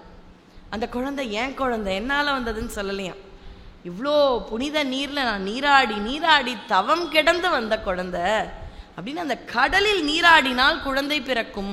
இன்னைக்கு கூட பாருங்க, நான் கூட பல நேர்காணல்களில் சொல்றது உண்டு, நம்பிக்கையோட திருச்செந்தூர் போய் கடலில் நீராடுங்கள் குழந்தை பிறக்கும். எவ்வளோ பேருக்கு குழந்தை பிறந்திருக்கு. வெளியிலலாம் சான்று வேணாம், எனக்கே திருச்செந்தூரில் போய் கடலில் போய் நீராடி நாழிக்கிணறுல நீராடிக்கப்புறம் அதுக்கப்புறம் நான் கருத்தரித்தேன். அப்போ காரணம் என்ன? நம்மையும் அறியாமல் இருக்கும் சில உஷ்ணங்கள் அந்த புனித நன்னீரில் நாம் நீராடும் பொழுது அது தணிகிறது. இப்படி நிறைய விஷயம் நம்முடைய அறிவுக்கு புலப்படாத விஷயங்கள் நம்முடைய ஆன்மீகத்தில் இருக்கின்றன. அப்ப இப்படி நிலம் ஆச்சுன்னா என்ன ஆகும்? பூகம்பம். பூகம்பம் தொடர்ந்து இப்படி ஆச்சுன்னா அங்க இருக்கிற கடல் இப்படி வந்துடும் இல்லையா? அந்த நிலத்தட்டுப்பாடு இருக்கக்கூடாதுன்னு சுவாமி குருமுனியை கூப்பிட்டார். எப்பவுமே நம்முடைய புகழ் நாம விளம்பரப்படுத்திக்க கூடாதான். நான் சொல்லிக்கிறேன், நீங்களாம் மேலான பக்தர்கள், நான் விளம்பரம் படுத்திக்க கூடாது. ஏன்? நான் விளம்பரம் படுத்தின்டா நான் பண்ற எந்த புண்ணிய செயலுக்கும் பலனே இருக்கா. ஆனா சுவாமி விளம்பரப்படுத்திடுவாராம், நம்ம விளம்பரப்படுத்தலாம். அப்படித்தானே பூசலார் நாயனாரை விளம்பரப்படுத்தினார் சுவாமி. முதல் நாள் பூசலார் நாயனார் கனவுல போய் அந்த ராஜா கும்பாபிஷேகத்துக்கு போயிடுறேன், நீ நாளைக்கு வச்சுக்கிறியான்னு கேட்டா இவர் என்ன சொல்லியிருப்பார்? கனவுல கட்டின மனசுல கட்டின கோயிலுக்கு நீங்க வர்றதே பெருசு, இந்த முகூர்த்தம் இல்லை அடுத்த முகூர்த்தத்துக்கு இதையும் கோயிலா நினைச்சு வரீங்களே, வாங்கன்றுவேன். ஆனா சுவாமி பூசலார்கிட்ட போல மன்னன் கிட்ட போய் நான் உனக்கு அப்புறம் வரட்டுமான்ற. மன்னனுக்கு இவ்வளோ பெரிய ஆடம்பர கோயில் கட்டுறேன், இதுக்கு வரமாட்டேன்னா அப்படி என்ன ஒரு கோயில், என்னை விட ஒரு பெரிய ஆளா பார்த்துடலாம் அப்படின்னு மன்னனுடைய ஒரு ஈகோவை டச் பண்ணதால சரி சாமின்னு சொன்னாலும் அங்கிருந்து வராரே, கோயிலுங்க கோயிலுங்கன்னு பார்த்தா மனசுக்குள்ள ஒரு கோயில். அப்ப யாரும் அறியாமல் செய்யும் பக்தியை யார் பிரபலப்படுத்துவார்? இறைவனே பிரபலப்படுத்துவார். குருமுனி அடக்கமா இருப்பார், ஆனா எல்லாரும் பார்க்கும்பொழுது குட்டியா இருப்பார்ல. அப்ப இவருடைய புகழை ஓங்குவிக்கும் பொறுப்பு யாருக்கு இருக்கான்? இறைவன் கிட்ட. அதனால இத்தனை பேர் இருந்தாங்களாம் தேடினாராம். அவர் எப்படி இருக்கார்? மாப்பிள்ளை கோலத்துல இருக்கார். அவருடைய அந்த மாப்பிள்ளை அழகை கந்தபுராணம் சொல்கிறது. ஆனாலும் வடமொழியில காளிதாசன் குமார சம்பவத்துல சொல்ற மாதிரி பார்வதி பரமேஸ்வரன் அழக சொல்ல முடியும். அப்படியே கொஞ்சி கொஞ்சி சொல்றார். அவங்க அவ்வளோ அழகா இருந்தாங்களாம் அந்த மணமக்களாக பார்வதி பரமேஸ்வரன். சுவாமி பார்க்கிறார், மாப்பிள்ளைக்கு எவ்வளோ பொறுப்பு பாருங்க. அவர் தான் கல்யாண மாப்பிள்ளை.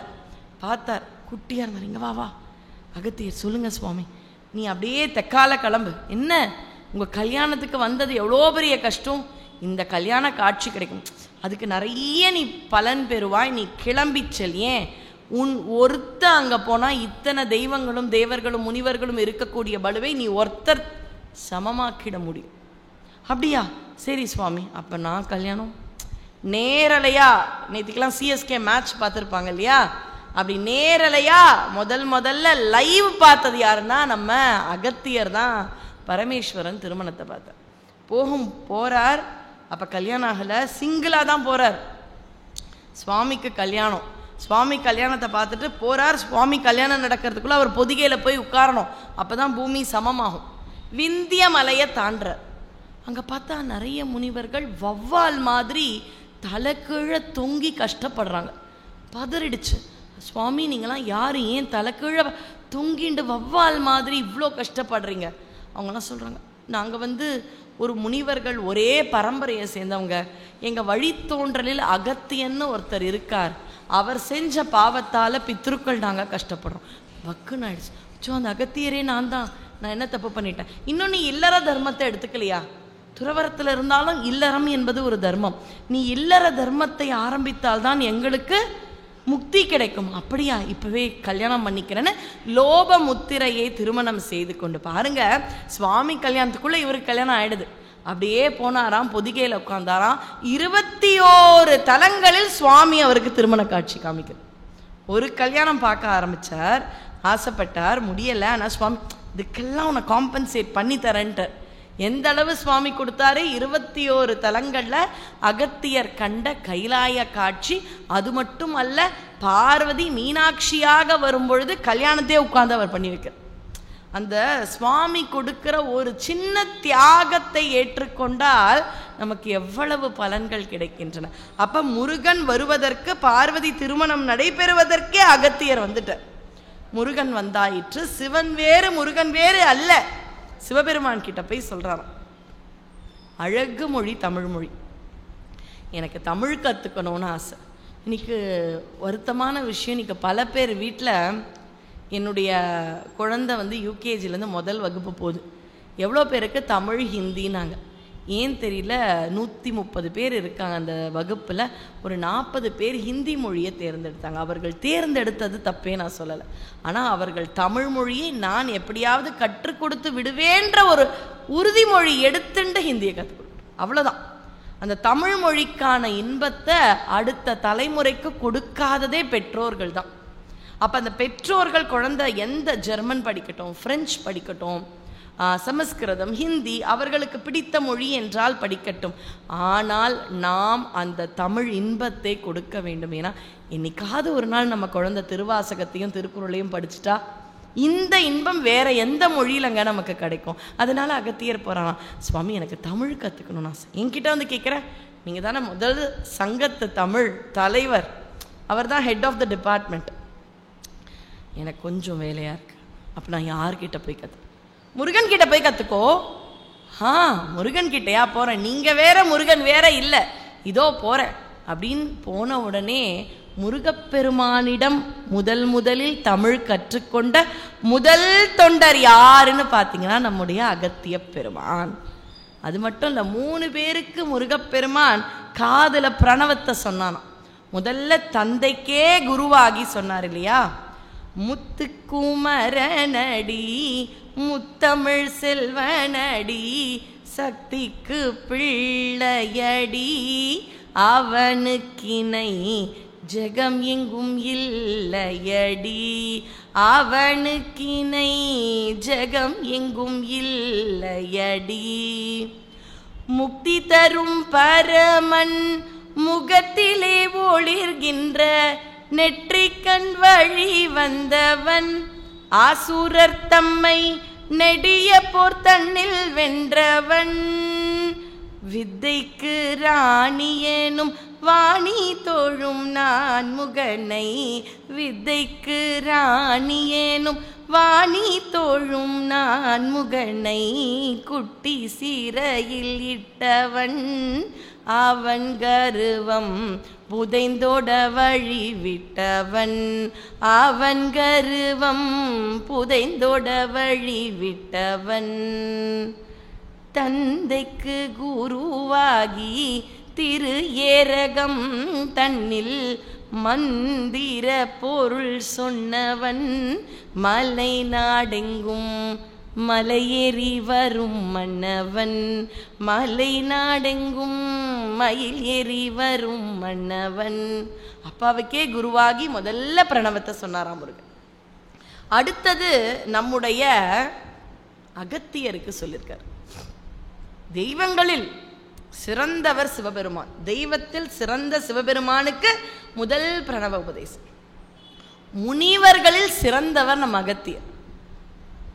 அதாவது பெஸ்ட் ஸ்டூடெண்ட்டுக்கு தான் சுவாமி குருவாக வர. அப்போ நம்மையும் சிஷ்யராக முருகன் ஏற்றுக்கிறாருன்னா நம்ம அவன் மனசில் எவ்வளோ ஒரு நெருக்கமாக இருக்கும். அப்போ முனிவர்களில் சிறந்த அகத்தியருக்கு 2வது உபதேசம்.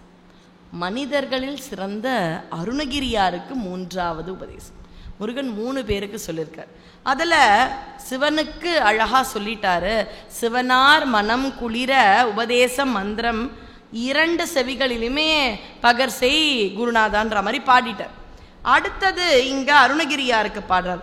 சிவனை நிகர் பொதிய முனிவரை மகிழ இரு செவி குளிர இனிய தமிழ் பகர்வோன். அதையும் அருணகிரியாரே சொல்லிட்டார். இப்போ நான் உங்கள் காதில் சொல்கிறேன் ஒரு விஷயம், அவங்க காதலையும் சொல்கிறேன். இப்போ நீங்கள் அவங்க காதில் இதை தானப்பா சொன்னீங்கன்னு நீங்கள் எப்படி சார் சொல்ல முடியும்? முடியாது. ஆனால் அருணகிரியார் சொல்லிட்டாரு, இல்லை தமிழில் தான் சொல்லிட்டார். ஏன்னா முருகன் சொன்னாராம், நான் எங்கள் அப்பாவுக்கு சொன்ன மாதிரி அகத்தியருக்கு சொன்ன மாதிரி வா அருணகிரி அருணகிரி அப்படி தானே அந்த படத்தில் கூப்பிடுவார். அருணகிரி அருணகிரி முத்து முத்தாக பாடு. என்ன பாடுவேன்ப்பா என்ன பாடுவேன் அப்படின்னு அந்த டிஎம்எஸ் ஐயா அந்த காட்சி ஞாபகம் இருக்கும்னு. பாடு முத்து முத்தாக பாடு அப்படி தானே ஆரம்பிக்கும். அதே மாதிரி உனக்கும் சொல்கிறேன்னு காதல பிரணவத்தை தமிழில் சொன்னார். இப்போ புரிஞ்சிடுச்சா? ஓ அப்போ அகத்தியருக்கும் நீங்கள் தமிழில் தானே சொல்லியிருப்பீங்க. ஏன்னா தமிழ் மொழி கற்றுக்க வந்த மாணவர் தான் நம்ம அகத்தியர். தமிழ் மொழியை கற்றுக் கொடுத்துட்டு குரு எதில் உபதேசம் பண்ணுவார்?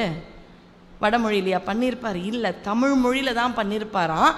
அதே அழகு தமிழால் அருணகிரியாருக்கும் பண்ணதால் இவரே டிக்ளேர் பண்ணிட்டார், சிவபெருமானுக்கும் நீ தமிழில் தான் சொன்ன பிரணவத்தை, இங்கே இருக்கக்கூடிய அகத்தியருக்கும் நீ தமிழில் தான் சொன்ன. அப்படி இங்கே 2 செவிகளிலும் அகத்தியருக்கு முருகப்பெருமான் சொன்னார். அதாவது அகத்தியர்னு சொன்னாலே நம்ம 4 நாள் பேசலாம். முருகனுக்கும் அகத்தியருக்கும் இருக்கிற முக்கிய தொடர்பு தான். எல்லா தொடர்பும் சொல்லலை. வல்லவன் வாதாவி புராணம்லாம் நான் விட்டுடுறேன், அதெல்லாம் என்னைக்காவது கந்த புராணத்தின் போது கேட்கலாம். அடுத்தது நம்முடைய சூரபதுமன் அங்கே தேவர்களை சிறை அடைத்து வைத்திருக்கும் பொழுது இந்திரனுக்கு பூஜை செய்ய வாட்டர் சப்ளை தேவைப்பட்டது. ஏன்னா தலைவனுக்கே உரிய ஒரு அரசியல் தலைவர்களுக்கே உரிய ஒரு பண்பு, ஒரு 5ல் 4 பேர் இருப்பாங்களாம். அப்படிதான் என்ன பிரச்சனைனா உடனே அவங்க வேற ஊர் போயிடுவாங்க, இல்லை உடம்பு முடியலன்னு சொல்லிடுவாங்க. அது மாதிரி இந்திரன் பிரச்சனைன்ட்டு உடனே மனைவி இந்திராணியோட குயிலா பறந்து போயாச்சு. ஆனால் அவங்க மகன் ஜெயந்தன் மாட்டின்ட. ரொம்ப வருத்தம் இந்திராணிக்கும் இந்திரனுக்கும். எங்கே போகலாம்? இருக்கிறதுலையே ஊர்கோடி சீர்காழி. இப்போ அந்த சீர்காழின்ற தோணிபுரத்தில் மூங்கில் காட்டுக்குள்ள மூங்கில் வடிவத்தில் ஒளிஞ்சு வாழறாங்களாம் இந்திரன் இந்திராணி. ஆனால் இந்திரனால் தினமும் சிவ பூஜை செய்யாமல் இருக்கவே முடியாது. அப்போ சிவ பூஜைக்கு என்ன தேவை? அபிஷேகம் ரொம்ப முக்கியம். ஏன்னா அபிஷேக பிரியர் சிவபெருமான். அப்போ அபிஷேகத்திற்கு நீர் வேண்டும். அதனால் நீரால் அபிஷேகம் செய்யும் பொழுது எங்கே தேடியும் கிடைக்கல சூரபத்மனுக்கு. அப்போ சூரபத்மன் ஒரு யுக்தி, எங்கே இருந்தாலும் சிவ பூஜையை விட மாட்டான்ப்பா இந்த இந்திரன், வாட்டர் கனெக்ஷனை நிறுத்துங்க. சில ரொம்ப ஸ்ட்ரிக்டான ஹவுஸ் ஓனர் வாட்டர் கனெக்ஷனை நிறுத்திடுவாங்க. அது மாதிரி முதல்ல வாட்டர் கனெக்ஷனை நிறுத்தின ஒரு ஹவுஸ் ஓனர் யாருன்னா சூரபத்மன். அங்கே நீர் வரவு இல்லைன்னா எப்படி அவர் சிவ பூஜை பண்ணுவார்? அப்போ சிவ பூஜை பண்ண முடியாமல் கஷ்டப்படும் பொழுது விநாயகரை வணங்குகின்றார். அப்போ அகத்தியர் கமண்டலத்திலிருந்து காவிரி வருது. அந்த காவிரி கர்நாடகத்தில் துவங்குகின்றது. குடகு மலை அங்கே துவங்கியது, இங்கே சீர்காழியில் வந்து கடலை கலக்கு. அடியன் வந்து அந்த கர்நாடகம் கூர்க் அப்படின்ற இடத்துல எந்த இடத்துல முதல்ல அந்த காவிரி ஆனவள் துவங்குகிறாளோ அந்த இடத்துக்கு போகும் பாக்கியம் கிடைச்சது. அது ஒரு விடியற் காலை போகிறோம். ஒரு தெய்வீக காட்சியாக இருந்தது. அப்படியே நான் உங்களுக்கு சொல்கிறேன். 4 சக்கர வாகனத்தில் போகிறோம். ஒரு செப்டம்பர் மாதம். கூர்கே ஒரு குளிர்ச்சியான பிரதேசம். நான் தான் சொல்லிட்டேனே, மலையினாலே இதமாக இருக்கும். எதனால்? அது முருகனுடைய இடம். அங்கே போனாலே ஒரு இதமாக இருக்கும். நம்மளாம் என்ன சொல்லுவோம், அப்பா மலை மேலே போய் 2 நாள் தங்கலாம். அங்கே முருகன் கோயில் இருக்கோ இல்லையா, மலை மேலே ஏறினாலே ஏன் நிம்மதி வருது? மலையெல்லாம் முருகன் இருக்கிறதுனால தான் அந்த நிம்மதி வருது. போயாச்சு. அந்த டிரைவர் அண்ணா என்னையும் என் கணவரையும் இறக்குறார். கதவை திறந்தோன்னா எந்த பக்கம் நான் கோயில்னு கேட்குறேன். தோமா அப்படின்றார். பார்த்தேன், ஃபுல்லாக பனி, கண்ணே தெரியும். கோயிலா? மேலே போக போக கண்ணு தெரியும்னார். ஃபுல்லாக பனி. காலையில் 6:30 மணி இருக்கும். போக போக போக அப்படியே பனி விலகி ஒரு படி மேலே ஒரு அழகான சிவமூர்த்தம் இருக்குது. அப்படியே ஒரு ஏதோ ஒரு சுவாமி திடீர்னு காட்சி அளித்தா மாதிரி அந்த அதிகாலை வேளையில் ஒரு உணர்வு. மேலே போய் சிவபெருமானை வணங்கி சிவன் பக்கத்தில் பார்த்தீங்கன்னா சின்னதாக புளக் புளக் இவ்வளோதாங்க ஆரம்பிக்கிறா காவிரி. அப்படி அங்கே ஆரம்பிப்பவள் தான் கர்நாடகத்திலிருந்து தமிழகத்திலிருந்து சோழர். அப்படியே சோழ தேசம் எல்லாம் சோறுடைத்துன்ற பேர் வந்ததுக்கு காரணம் யாருன்னா காவிரி. அப்படி வந்து கலக்கிறா. அப்போ காவிரி வர காரணமாக இருந்தவர் அகத்தியர். சில இடங்களில் சில விஷயத்தை விஞ்ஞானத்தோட தொடர்பு படுத்தணும்னு ஒரு முயற்சி. ஆட்டம்னு ஒன்று உண்டு. அணு அப்படின்ற பேரில் மாணிக்கவாசகரே சொல்லிட்டார். அணுவுக்கு அணுவாயின்னு நம்ம ஔவை பாட்டியும் சொல்கிறாங்க. நான் ஔவையை வேற இன்னைக்கு சொல்லணும், நேரம் அகத்தியரோட முடிஞ்சிடக்கூடாது. அப்படி அணு என்ற ஒரு வார்த்தையை விஞ்ஞானிகளுக்கு முன்னாடி நம்ம அருளாளர்கள் கண்டுபிடிச்சாச்சுன்னா எவ்வளோ பெரிய விஷயம். அந்த ஆட்டமாக மாற்றலாம் ஹைட்ரஜனையும் ஆக்சிஜனையும், H2O. அதுதான் வாட்டருடைய வேதியியல் ஃபார்முலா. அடியன் வேதியியல் படித்ததுனால H2O. அப்போ அணுவாக மாற்றி ஆக்சிஜனையும் ஹைட்ரஜனையும் கமண்டலத்தில் எடுத்துன்னு வந்திருக்கு. அவ்வளோ அட்டாமிக் பவர் உள்ள ஹைட்ரஜன் ஆக்சிஜன் திறந்த உடனே வாட்டரா அவ்வளோ தூரத்துக்கு வருது. அப்போ குருமுனி தன்னுடைய கமண்டலத்தில் அதை ஆட்டமாக மாற்றி எடுத்துன்னு வந்திருக்காருன்னு அந்த ஒரு சயின்ஸை இங்கே பொருத்தி பாருங்க. அவ்வளோ பெரிய காவிரி நீர் எப்படி வந்ததுன்னு புரிஞ்சு. அப்படி காவிரி வருவதற்கு அகத்தியர் காரணம். அது மட்டுமா, இன்னைக்கு பழனின்ற இடத்துல போய் கொண்டாடுறோம். அந்த பழனின்ற இடத்துல முருகன் இருக்கக்கூடிய சிவகிரி சக்திகிரின்னு 2 மலைகள். அதாவது இந்த பொதிகை மலைக்கு வரணும் அப்படின்றதுக்காக பின்னாடியே தன்னுடைய சிஷ்யன், அகத்தியருக்கு ஒரு சிஷ்யன் உண்டு, அவன் பேர் தான் இடும்பன். அவன்கிட்ட 2 மலையை கொண்டு வாப்பா, நான் பொதிகையில் போய் செட்டில் ஆக போகிறேன், சுவாமி என்னை அங்கே போக சொல்லிட்டாருன்னு. சிவகிரி சக்திகிரி. ஏன்? அது 2ம் மூலிகை மலையாம். அகத்தியர் ஒரு சித்தர். அகத்தியரின் குருவாக கொண்டு பழனி தண்டாயுதபாணி சுவாமியை போகர் வடிவமைச்சார். இங்க முருகன் எவ்வளோ அழகா இருக்கான், அப்படி அழகா வைக்கலாமே. இல்லையாம், தலையில் முடி இல்லாமல் சிகை இருக்கும். முடியே இல்லைன்னு நினைக்கக்கூடாது. இங்கே ஒரு குடுமி இருக்கும், சிகை சின்னதாக இருக்கும். அப்படியே ஆண்டி கோலத்தில் யோக கோலத்தில் முருகப்பெருமான் காட்சியை போகர் கனவில் கொடுத்தார். அப்ப நவ சீடர்கள், நவமர்னு சொல்றார் போகர். நவமர்களை வைத்து ஒருத்தருக்கும் ஒரு பாஷாணங்களை கொடுத்து அளவு சரியா 9 பாஷாணங்களை வைத்து செய்கிறார். அடியேன் நிறைய இடங்களில் இதை நான் பதிவு பண்ணுறது உண்டு. அமரர் எழுத்தாளர் திரு இந்திரா சௌந்தரராஜன்றவருடைய எழுத்து அற்புதமாக இறைத்தன்மையோடு இருக்கும். அவருடைய நாவல்களாகட்டும் புதினங்களாகட்டும். அவர் இறையுதிர்காடுன்னு ஒன்று புத்தகம் எழுதியிருக்கார். அவர் வாழ்க்கையில் அதை ஒரு பெரிய விஷயமா எழுதினார். இப்போ அவர் நம்ம கூட கிடையாது. அவர் எழுதின இறையுதிர் காடு என்பது போகர் எப்படி முயற்சி பண்ணி முருகனை கொண்டு வந்தார், அதுதான். ஏன் அவர் வேற ஏதாவது, சித்தர்கள்னாலே யாரங்க வணங்குவாங்க? சிவபெருமானை தானே வணங்குவாங்க. ஒரு லிங்கத்தை வச்சிருக்கலாமே, இல்லை. சரி, பெரிய போகரே கொண்டு வரார். அவர்களுக்கு ரசவாதம்லாம் ரொம்ப அப்படி சர்வசாதாரணம். ஒரு தங்கத்தில் வச்சிருக்கலாமே சிலை, வேற எங்கேயாவது வச்சிருக்கலாமே, இல்லை. வரப்போற கலியுக மக்களுக்கான உடல் வியாதிக்கு நிவாரணியாக அருமருந்தாக முருகப்பெருமான் தான் இருப்பான் அப்படின்றதுனால முருகனுக்கான திருவுருவச்சு.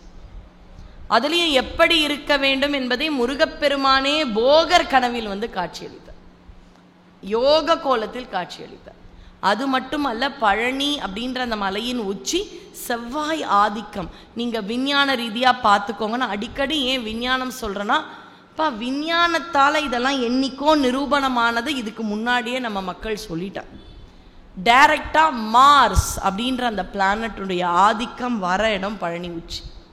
அப்போ செவ்வாய் ஆதிக்கும் வர இடத்துல செவ்வாயின் அதிபதி முருகப்பெருமான வைக்கிற தங்கத்தில் வைக்கலாம். இது ஒரு கேள்வி பதில் மாதிரி வரும். புலிப்பாணின்ற சித்தர் அவருடைய சீடராக வருவார். அந்த புதினம் அடியன் படித்த அவர் கேட்பாராம், ஏன் சுவாமி, நமக்கு தான் ரசவாதம் தெரியுமே, நாம் தான் சித்தர்களாயிற்றே, முருகனை தங்கத்தில் வடிவமைக்க கூடாதா? தங்கத்தில் வச்சா வரப்போகிற கலியுகத்தில் அந்த தங்கம் பாரு எவ்வளோ பளபளன்னு இருக்குது, இது எவ்வளோ பவுண்ட் இருக்கும், எவ்வளோ டன் இருக்கும், இப்போ ரேட்டுக்கு என்ன அப்படின்னு அந்த தங்கத்து மேலே போயிடுமா, அருள் மேலே போகாதான். விஷம்னா எவனுமே மதிக்க மாட்டான்ப்பா கலியுகத்தில், விஷத்துக்கிட்டேயே வரமாட்டான். அதனால் நவபாஷாணத்தில் பண்ணிடலாம். நமக்கு தேவை முருகன் அருள் தான். அதனால் மற்ற எந்த ஒரு நிலையில்லாத பொருள் மீதும் கலியுக மக்களின் நாட்டம் போகாத வண்ணம் அருளை மட்டும் நோக்கும் எதிர்பார்க்கும் வண்ணத்தில் செய்வதால் தங்கத்தில் வேணா விஷத்தில் பண்ணலாம் நாங்கள் முருகன். அப்போ நவபாஷாணங்களையும் ஒரு ஃபார்முலாவில் சேர்த்து இன்னொரு ஃபார்முலா போட்டு அதை பார்த்து அதில் வர ஒரு வித திரவியங்களாகட்டும், பாலபிஷேகத்தில் கிடைக்கும் பாலாகட்டும் மருந்தாகிறது என்றால் எப்பேற்பட்ட கெமிஸ்ட்ரி ஆளு நம்ம போகர். அவருக்கும் குருநாதர் யாருன்னு பார்த்தீங்கன்னா நம்ம அகத்திய முனிவர். அதனால அகத்தியருக்கு கண்டிப்பாக மலைகள், மூலிகை மலைகள் வேணுமா. ஏன்னா சித்தர்கள், சித்த வைத்தியர்கள் அவர்கள். அதனால் வாட்ஸ்அப்பில் மெசேஜ் அனுப்பிச்சிட்டார் இடும்பனுக்கு. இடும்பா எனக்கு 2, ஏன்னா இன்றைக்கி வாட்ஸ்அப்பில் உடனே நான் அனுப்புகிறேன்ல, அப்போ அவங்க அதையே மனசால் சொன்னதை நம்ம எப்படி கேள்வி கேட்கலாம்? அப்போ இன்றைக்கி என்னால் ஒரு விஷயத்த உடனே எங்கேயோ இருக்கிறவங்ககிட்ட என் கணவர்கிட்ட இங்கே வந்துருங்கண்ணே இப்படி நான் பேசும்போதே please come and pick Meena என் கணவருக்கு போகுது வந்துடனால அது சாத்தியம் தானே. அப்போ இங்கே இருக்கிற அகத்தியர் அங்கே இருக்கிற இடும்பனுக்கு சொல்லியிருப்பாரப்பா அந்த சிவகிரி சக்திகிரியை உடனே எடுத்துன்னு வா அப்படின்னு சொன்னது ஏன் அவருக்கு புரியாதது சாத்தியம் இல்லை. நிறைய விஷயங்களை யோசித்து பார்த்தா அண்மையில் நம்முடைய சுதா சேஷன் என்ற ஒரு பெரிய சொற்பொழிவாளர் இருக்காங்க. ஆனட்டாமின்ற துறையில் அவங்க சிறந்த மருத்துவரும் கூட, மருத்துவத்துறையில் பெரிய ஒரு பொறுப்பு பதவியில் இருக்காங்க. அவங்களுடைய பேட்டி பார்த்தேன். ஒரு விஷயத்தை மட்டும்தான் நான் அதில் சொல்ல போகிறேன், பேட்டியை பற்றியே இல்லை. ஏற்கனவே பதிவு பண்ணிட்டேனான்னு தெரியல காரணீஸ்வரத்தில்.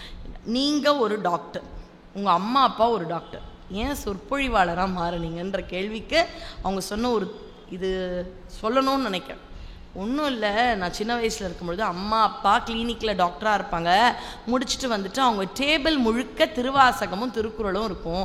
நிறைய திருவாசகம் அப்பா படிக்கும் பொழுது ஒரு நாள் இப்படி எடுத்து என்னதான் இருக்குன்னு எனக்கு ஃப்ரீ டைம் போது படிக்க ஆரம்பித்தேன். எடுத்தது இன்னும் வைக்கலை அப்படின்ற ஒரு அழகான பதில் கொடுத்தாங்க. இப்போ நம்ம விஷயத்துக்கு வரலாம். அவர் கேட்குறார், பேட்டியாளர் ரொம்ப ஒரு பெரிய ஒரு பிரபலம் தான் அவரை பேட்டி எடுக்கிறார். அவர் கேட்குறார், இருப்பதிலேயே கடவுள் படைப்பில் எதை நீங்கள் ரொம்ப ஆச்சரியமாக அதிசயமாக பார்க்குறீங்க? அவங்க எந்த மருத்துவர் தெரியுமா?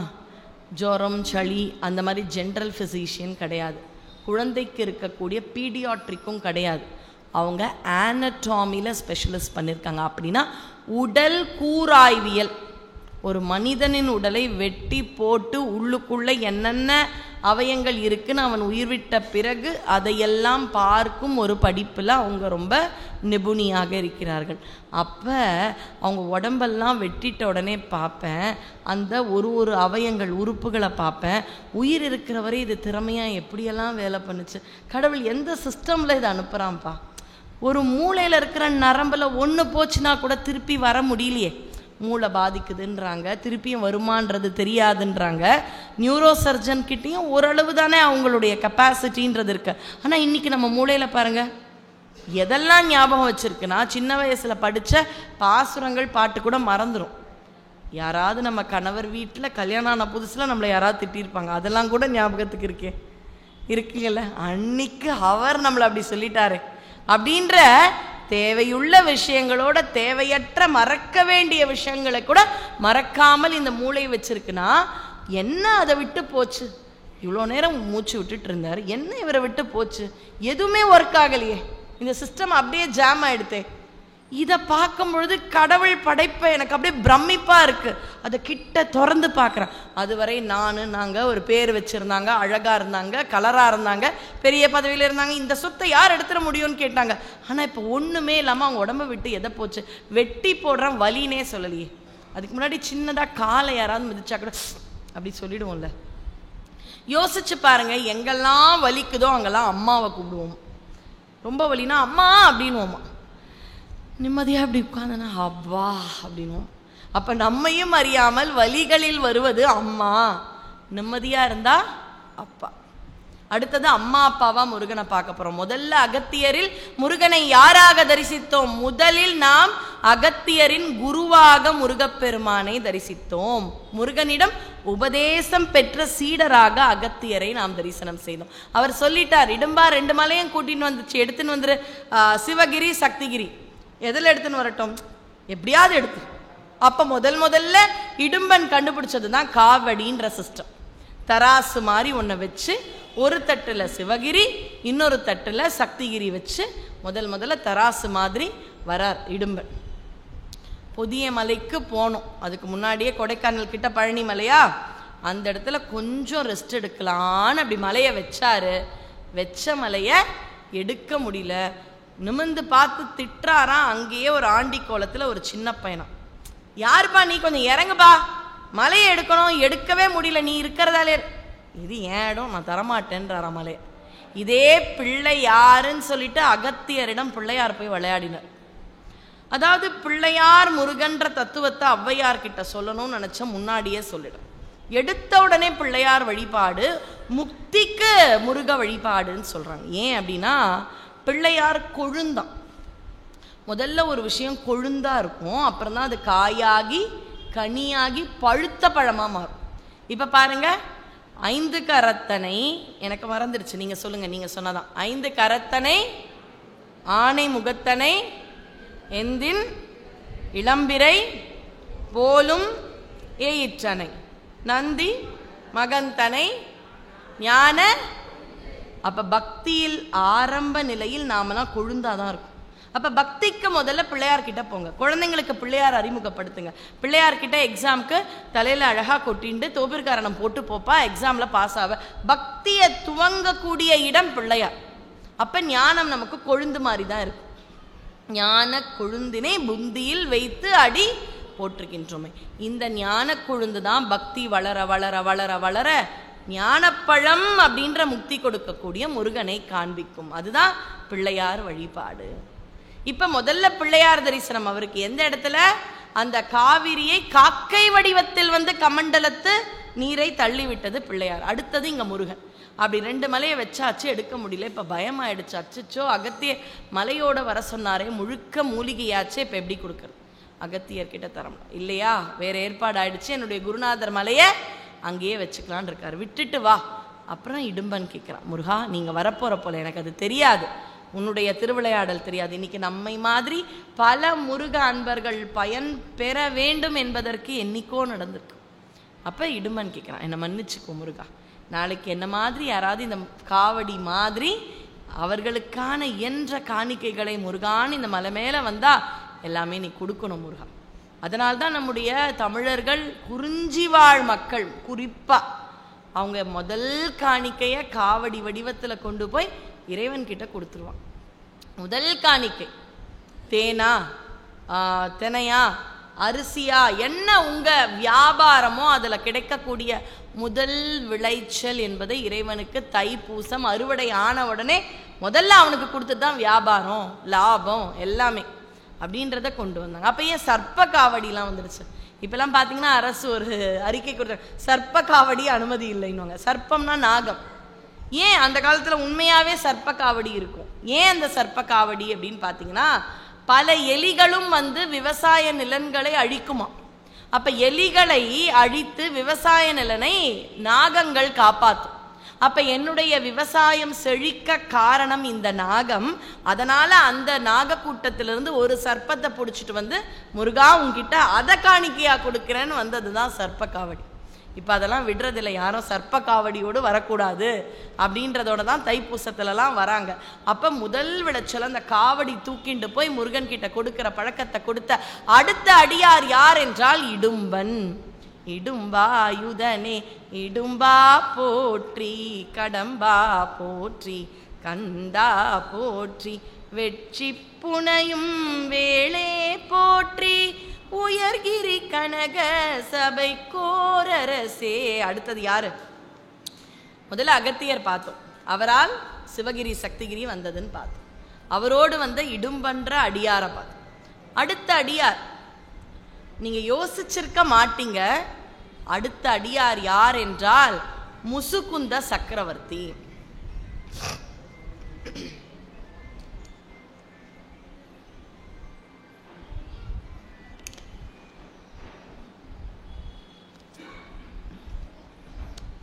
அடுத்தது முசுகுந்த சக்கரவர்த்தி. அவருடைய வரலாறை இந்த இடத்துல வந்து நிறைய சொற்பொழிவாளர்கள் சொல்லியிருப்பாங்க. அதனால அரை நிமிடத்தில் மட்டும்தான் வரலாறை சொல்ல போறேன். அவருக்கும் முருகனுக்கும் என்ன தொடர்புன்றத சொல்றது தான் அடியேன் கடமை. முசுகுந்த சக்கரவர்த்தி யார்? முந்தைய பிறவியில் கைலாய குரங்கு. கைலாய மலையில ஒரு ஒரு மரத்துக்கு மேலே இருந்த ஒரு கைலாயத்தில் வாழ்ந்த குரங்கு. மரத்துக்கு கீழே சுவாமியும் அம்பாளும் பேசுறான். இந்த குரங்கு கையில பூமாலை கொடுத்தா பிச்சு போடும் இல்லையா, அப்படி பிச்சு பிச்சு பிச்சு பிச்சு போடும். அது வில்வ மரம், விழுந்தது வில்வ இலை. இது எது இடையூறா இருக்கேன்னு அம்பாள் இப்படி கோபமா பார்த்தாலாம். அம்பாளுடைய கோப பார்வை சக்கரவர்த்தி ஆக்கிடுச்சு. உள்ள நம்ம முருகனை வலம் வரும் பொழுது பார்த்தா அங்க ஒரு அழகான அபிராமி இருக்கிறாள் இல்லையா உள்ள. அதுல தனம் தரும் அந்த பாடல் தெரியும். அதுல பாத்தீங்கன்னா அபிராமி கடைக்கண்களேன்னு இருக்கும். ஏன்னா பூங்குழலால் இப்ப வீட்டுல இருக்கிற அம்மாவோ அக்காவோ பின்னும் பொழுது எப்படிங்க பின்னுவாங்க? இப்படி முன்னாடி போட்டு பின்னுவாங்க. அப்ப யாராவது கூப்பிடும்போது இப்படி தானே பார்ப்போம்.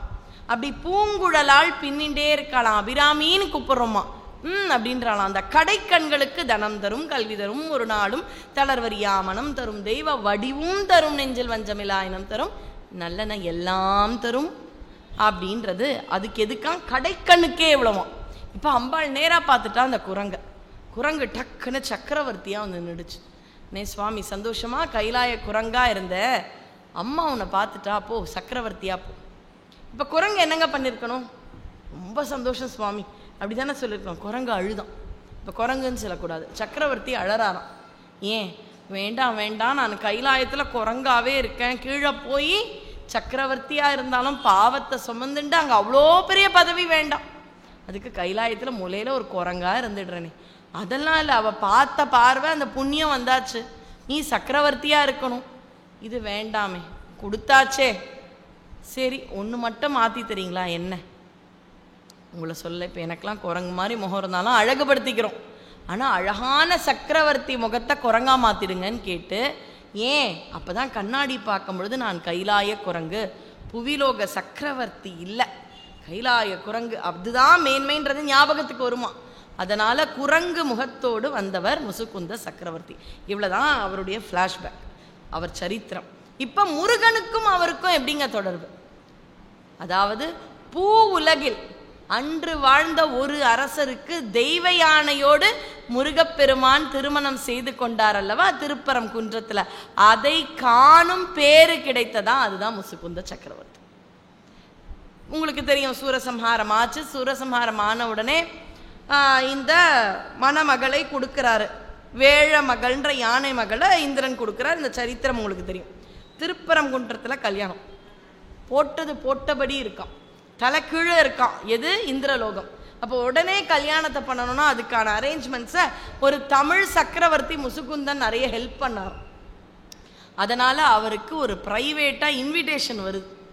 அந்த இன்விடேஷனில் எப்படி இருக்குது? பொதுவாக நம்ம வீட்டு கல்யாணங்களில் மணமகன் மணமகளை நீங்கள் இஷ்டமித்த பந்துக்களோடு வந்து ஆசீர்வாதம் பண்ணணும்னு இருக்கும்.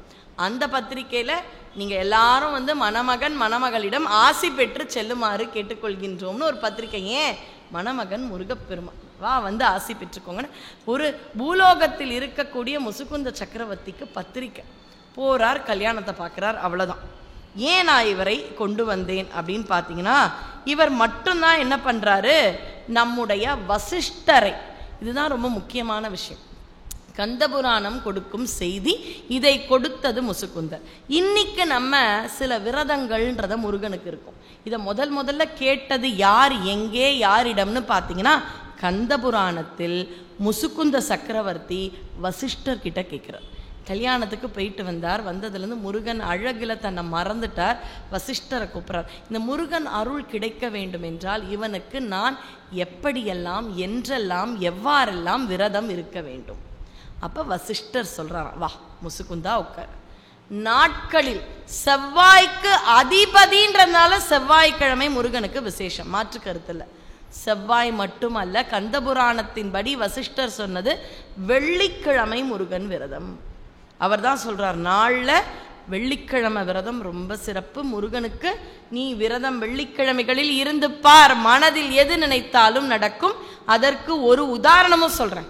இப்போ நான் நடக்கும்னு சொல்லிட்டேன்னா, சில இடத்துல பார்த்தீங்கன்னா போயிட்டு வந்தவங்க அவங்க எப்படி இருக்குன்ற ஃபீட்பேக் கொடுத்தா தான் நம்ம ஏற்றுப்போம். பகீரதன் அப்படின்ற ஒரு ராமருடைய வம்சத்தில் வந்த ராமருடைய ஒரு தாத்தா, அவர் வந்து பகீரதின்ற கங்கையை கொண்டு வரார். ஆகாய கங்கை சிவபெருமானின் சிரசிலிருந்து அவர் தான் தன்னுடைய பித்ருக்களுக்காக கங்கையை கொண்டு வரார். அப்படி கங்கை வருவதற்கு அவர் வெள்ளிக்கிழமைகளில் ஸ்கந்தனை நினைத்து வழிபாடு செய்தார், உபவாசம் இருந்தார். அதனால முருகனுக்கு வெள்ளிக்கிழமைகளில் விரதம் இருந்தால் உங்களுக்கு மனதில் என்ன காரியம் நினைத்தாலும் நடக்கும். இது நான் சொல்லல, ராமருக்கே குருவான வசிஷ்டர் சொல்றார். ஒன்று. ரெண்டாவது, நாரத முனிவர் எல்லா கிருத்திகைகளுக்கும் விரதம் இருப்பாராம் 12 வருஷம். அப்படி இருந்து 7 ரிஷிகள், சப்த ரிஷிகள்னு சொல்றாங்க இல்லையா, அகத்தியர், அத்ரி, இந்த மாதிரி 7 ரிஷிகளுக்கு மேலான பலன்களை வாங்குகிறாராம் கிருத்திகை விரதம் இருந்து நாரத முனி 12 வருஷம். அடுத்தது 3, சூரசம்ஹாரம் நடத்தப்பட்ட ஐப்பசி அந்த அமாவாசையிலிருந்து சஷ்டி வரை இருக்கக்கூடிய 6 நாட்கள் முருகனை நினைத்து விரதம் இருந்து 7வது நாள் முருகனுக்கான வைபவம் கொண்டாட்டம் செய்ய வேண்டும். இது ஆண்டுக்கு பாருங்க, மாசத்துக்கு கிருத்திகை, நாளுக்கு வெள்ளிக்கிழமை, வருஷத்துக்கு சஷ்டி. அதை மீறி தைப்பூசம், பங்குனி உத்திரம், ஆடி கிருத்திகை, தை கிருத்திகை இதெல்லாம் இருக்கலாம். ஆனால் அவர்கள் சொன்னது நாளுக்கு 1 வெள்ளி, மாசத்துக்கு 1 கிருத்திகை, வருஷத்துக்கு 1 சஷ்டி. இது 3ஐயும் நீ இருந்து பார், உன் வாழ்க்கையில் மாற்றங்கள் நிகழும் அப்படின்னு இன்னைக்கு இருக்கோன்னா அது எங்கேருந்து வந்தது, யாரால வந்தது? முசுக்குந்தர் கேட்டு வசிஷ்டர் சொல்லி கந்தபுராணம் கொடுத்த செய்தி. அப்போ முசுக்குந்தர் அப்படின்ற ஒரு அடியாரை விட்டுட்டு கடந்துட முடியுமா? முடியாது. அதனால் முசுக்குந்தரை வணங்கி அடுத்தது அடியேன் யார்கிட்ட போகிறேன் அப்படின்னு பார்த்தீங்கன்னா அவ்வை பாட்டிக்கிட்ட போகலாம். அதுக்கு முன்னாடி ஒரே ஒரு கந்தர் அலங்காரம். ஏன்னா முதல்ல பார்த்தீங்கன்னா நம்ம சுவாமியை குருவாக நினச்சோம். அகத்தியருக்கு குருவாக இருந்தார், இடும்பனுக்கு குருவாக இருந்தார், ஏன்னா குருவின் குருவாக இருந்தார். அடுத்தது முசுக்குந்தனுக்கு ஒரு கடவுளாகவே தான் தெரிந்தார். அடுத்தது நம்ம அருணகிரியாருடைய ஒரு பாடலை சொல்லிட்டு நம்ம மறுபடியும் போகலாம். இந்த ஒரு பாடலாவது நம்முடைய அனுபூதியில் நாம் கற்றுக்கொள்ள வேண்டும். 46வது பாடல். எம் தாயும் எனக்கருள் தந்தையும் நீ சிந்தா குலம் ஆனவை தீர்த்து எனை ஆள் கந்தா கதிர்வேலவனே உமையாள் மைந்தா குமரா மறைநாயகனே. இதுல ரொம்ப அழகா இருக்கு. அதாவது எனக்கு தாயும் அருள் தந்தையும் நீ. இந்த பிறவிக்கு நம்ம அம்மா அப்பா, ஆனால் ஒரு அளவு தான் இருப்பாங்க அம்மா அப்பா. ஆனால் எல்லா பிறவிக்கும் முருகன். இது மேலோட்டமான பொருள் உங்களுக்கே புரிஞ்சிருக்கும். இப்போ கொஞ்சம் ஆழமாக போகலாம். இதான் பொருள். இதில் மாற்று கருத்தே இல்லை, அது உங்களுக்கே புரியும். முருகா நீ தான் எனக்கு அம்மா அப்பா, சரி புரிஞ்சிடுச்சு. இப்போ குழந்தை அளவில் யோசிச்சு பார்க்கலாம். வளர வளர நிறைய பேரை தெரிய நம்ம அறிவு வளர வளரத்தான் நமக்கான தேவைகளும் ஏமாற்றங்களும் இருந்து. அறிவே வளராத போது நமக்கு எல்லாமே அம்மா அப்பான்னு இருக்கும் பொழுது எதையாவது கேட்போம், கொடுப்பாங்க. கொடுக்கலனாலும் குழந்தை 4 நாளாக கவலையில் இருந்தது, மன வருத்தத்தில் இறுக்கத்தில் அந்த குழந்தை இருக்குது. 2-3 நாளாக கேட்டு வாங்கி தரல. அப்படி ஏதாவது குழந்தைய பார்த்துருப்போமானா கிடையாது. பெரிய கஷ்டமே இருக்காது. ஏன்? ரொம்ப குழந்தையா எதுவுமே தெரியாதுன்னு அம்மா அப்பா அரவணைப்பில் இருக்கும் பொழுது எலக்ட்ரிசிட்டி பில்லை கட்டணும், இந்த மாதிரி ஏதாவது பிரச்சனையா? நமக்கு ஒன்றுமே கிடையாது. அம்மா அப்பா எப்படி கட்டுவாங்கன்னு கூட நமக்கு தெரியாது. அறிவு தெரிவதற்கும் முன்பு நான் சொல்கிறேன், ஒரு வயசில் நம்ம என்னத்துக்கு அழுதுருப்போம், எப்படி இருந்திருப்போம், எதுவுமே நமக்கு தெரியலையா, ஆனால் ரொம்ப பாதுகாப்பாக தானே இருந்திருக்கும். அப்படி என்றும் நாம் குழந்தையாக இருந்தால் முருகனிடம் என்றென்றும் பாதுகாப்பு இருக்குமா? அடுத்தது, இப்போ எங்கள் அம்மா அப்பாவோட நான் இருக்கேன்னு வைங்க. என்னுடைய மாமனார் மாமியார், இதெல்லாம் ஒரு உதாரணம், இதெல்லாம் உண்மை இல்லை, சித்தரிக்கப்பட்டவை, சும்மா புரியறதுக்காக. என்னோட மாமனார் மாமியார் வராங்க, நிறைய நகை பணம் எனக்கு கொடுக்குறாங்க. கொடுத்துட்டு அம்மா அப்பாவை விட்டுட்டு நீங்கள் இந்த இடத்துக்கு வந்துருங்கன்றாங்க. சரின்னு கேட்டுக்கலாம்ல. நான் அந்த மாதிரி இதெல்லாம் எதுவுமே உண்மை இல்லை நான் சொல்கிறேன். அப்போ இதை விட ஒரு அனுகூலமான விஷயம் நடக்குதுன்னா நான் என்ன பண்ணுவேன்? யோசிப்பேன். பெரிய பணக்காரங்க வராங்க, அம்மா ஏதோ கேட்குறாங்க, அம்மா இருமா, இப்போ என் மேனேஜரே வந்துட்டாங்க, அம்மா கொஞ்சம் தனி, அம்மா போய் எடுத்துக்கோ, அவர் வந்துட்டா. எங்கே போவேன்? அங்கே போவேன். அப்போ என்னுடைய தாய் தந்தையை விட ஏதோ ஒரு விஷயத்தில் உயர்வாக இருந்தவர்கள் வந்தால் புத்தி தெரியும் நாட்களில் அவர்களுக்கு கொஞ்சம் மரியாதையை கொடுத்துடுறேன். இப்போ குட்டி குழந்தைக்கு வாங்க, வீட்டில் வந்திருக்கிறது ராஜானே வச்சுக்கலாம். அது ஏழை குழந்தை, அம்மா அப்பாவுக்கு நடுவில் இருக்குது, ஒரு நகை கிடையாது, பணம் கிடையாது, ஒரு குடிசையில் வாழற குழந்தை, அம்மா அப்பாவுக்கு நடுவில் இருக்குது. வந்திருக்கிறது அரசர். அழகாக இருக்கே குழந்தை, கூப்பிடுங்க, என்னுடைய இந்த தங்க மாலையை கொடுக்குறேன் அப்படின்றதுக்கு பாப்பா இங்கே வாண்டுறார். குழந்தை என்ன பண்ணோம்? நீ யாரா வேணாலும் இரு, எந்த ஊருக்கு ராஜாவாக இருந்தாலும் சரி, எனக்கு எங்கள் அம்மா அப்பா தான் வேணும் அம்மா அப்படின்னும். அந்த குழந்தைக்கு வரப்போகிற பலனே தெரியாது. போயிருந்தா பலன் கிடச்சிருக்கும், ஆனால் அந்த பலனே தெரியாது அந்த குழந்தைக்கு, அந்த அளவு அறிவே வளரலை. அப்போ அந்த குழந்தைக்கு அவரும் 3வது மனுஷன், எனக்கு நம்பிக்கைக்குரிய 2 பேர் இந்த அம்மா அப்பா. அந்த அளவு குழந்தையாக நாமும் உலகத்தில் எந்த ஒரு பொருளும் முருகனை காட்டிலும் உயர்ந்தது அல்லன்னு இருந்தால் நமக்கும் அவன் பெற்ற தாயும் தந்தையுமாக இருப்பான். அதுக்கு ஒரு உதாரணம், அடியேன் சக்தி பீடங்களை பற்றி பேசிக்கொண்டு வருகின்றேன் வசந்த் தொலைக்காட்சிக்கு. அதில் பார்த்தீங்கன்னா சக்தி பீடம் என்பதே என்ன அப்படின்னு பார்த்தீங்கன்னா, சிவனை அழையாது தட்சன் செய்த யாகம். தட்சனின் மகள் தாட்சாயணி. ஆனால் தாட்சாயணியை கல்யாணம் பண்ணி கொடுக்குற வரைக்கும் தட்சன் மாதிரி சிறந்த சிவபக்தனே கிடையாது. அவன் சிவபக்தன். நீங்கள் பார்த்தீங்கன்னா எல்லா அசுரர்களுமே பார்த்தீங்கன்னா சிவபக்தர்களாக இருந்திருப்பாங்க. ஏதோ ஒரு சமயத்தில் நாங்கள் இறக்காமல் இருக்கணும்னு வரத்தை கேட்டோம், கிடச்சிடுச்சுன்னு நினச்சிட்டு சுவாமி வச்சிருக்கிற லூப் ஹோலே தெரியாது. சுவாமி ஒரு சூட்சமும் இல்லாமல் கொடுத்துருக்குமா, இது மாதிரி இறக்காமல் இருக்கிற வரம் தான் தர முடியாது. சரி, அப்போ காலையில் இறக்கக்கூடாது, சாயந்தரம் இறக்கக்கூடாது, வெளியில் இறக்கக்கூடாது, உள்ளே இறக்கக்கூடாது, ஆயுதத்தால் இறக்கக்கூடாது. சரி சரி, அப்போ நான் உன்னை சாயந்தரம் வாசப்படி மேலே நகத்தால். சுவாமிக்கு ஒரு விடை இருக்குல்ல. சூரபத்மன் என்ன சொல்கிறார், நீங்கள் என்னை கொல்லவே கூடாது, ஆனால் உங்களை மாதிரி உங்களுக்கு நிகரான ஒரு சக்தி கிடையாது, ஆனால் அந்த சக்தி தான் நான் அழிக்கணும். அப்போ நான் முருகனையே கொடுப்பேன். அப்போ முடியாதுன்னு நினச்சதுக்கும் சுவாமி அதை மாற்றி மாற்றி மாற்றி தானே கொடுக்குறாரு. இப்போ தட்சன் மாதிரி சிவபக்தன் கிடையாது. எனக்கு பார்வதியே குழந்தையா பிறந்தா நல்லாயிருக்கும். அப்போ தாட்சாயணியாக பிறக்கிறான். சதிதேவின்றது தான் பேர், ஆனால் தட்சன் மகள் தாட்சாயன். கல்யாணம் நடக்கிற வரை ஒழுங்காக தான் இருந்தாராம் தட்சன். கல்யாணம் நடக்கும்ல, மணமேடை, சுவாமி வந்துட்டார், கன்னிகாதானம் பண்ணுறார். அப்படி பண்ணும் பொழுது அம்பாள் கையை எடுத்து சுவாமி கிட்ட கொடுக்கும் பொழுது சுவாமி தட்சன் கிட்ட யாகம் தானம் வாங்குறார்.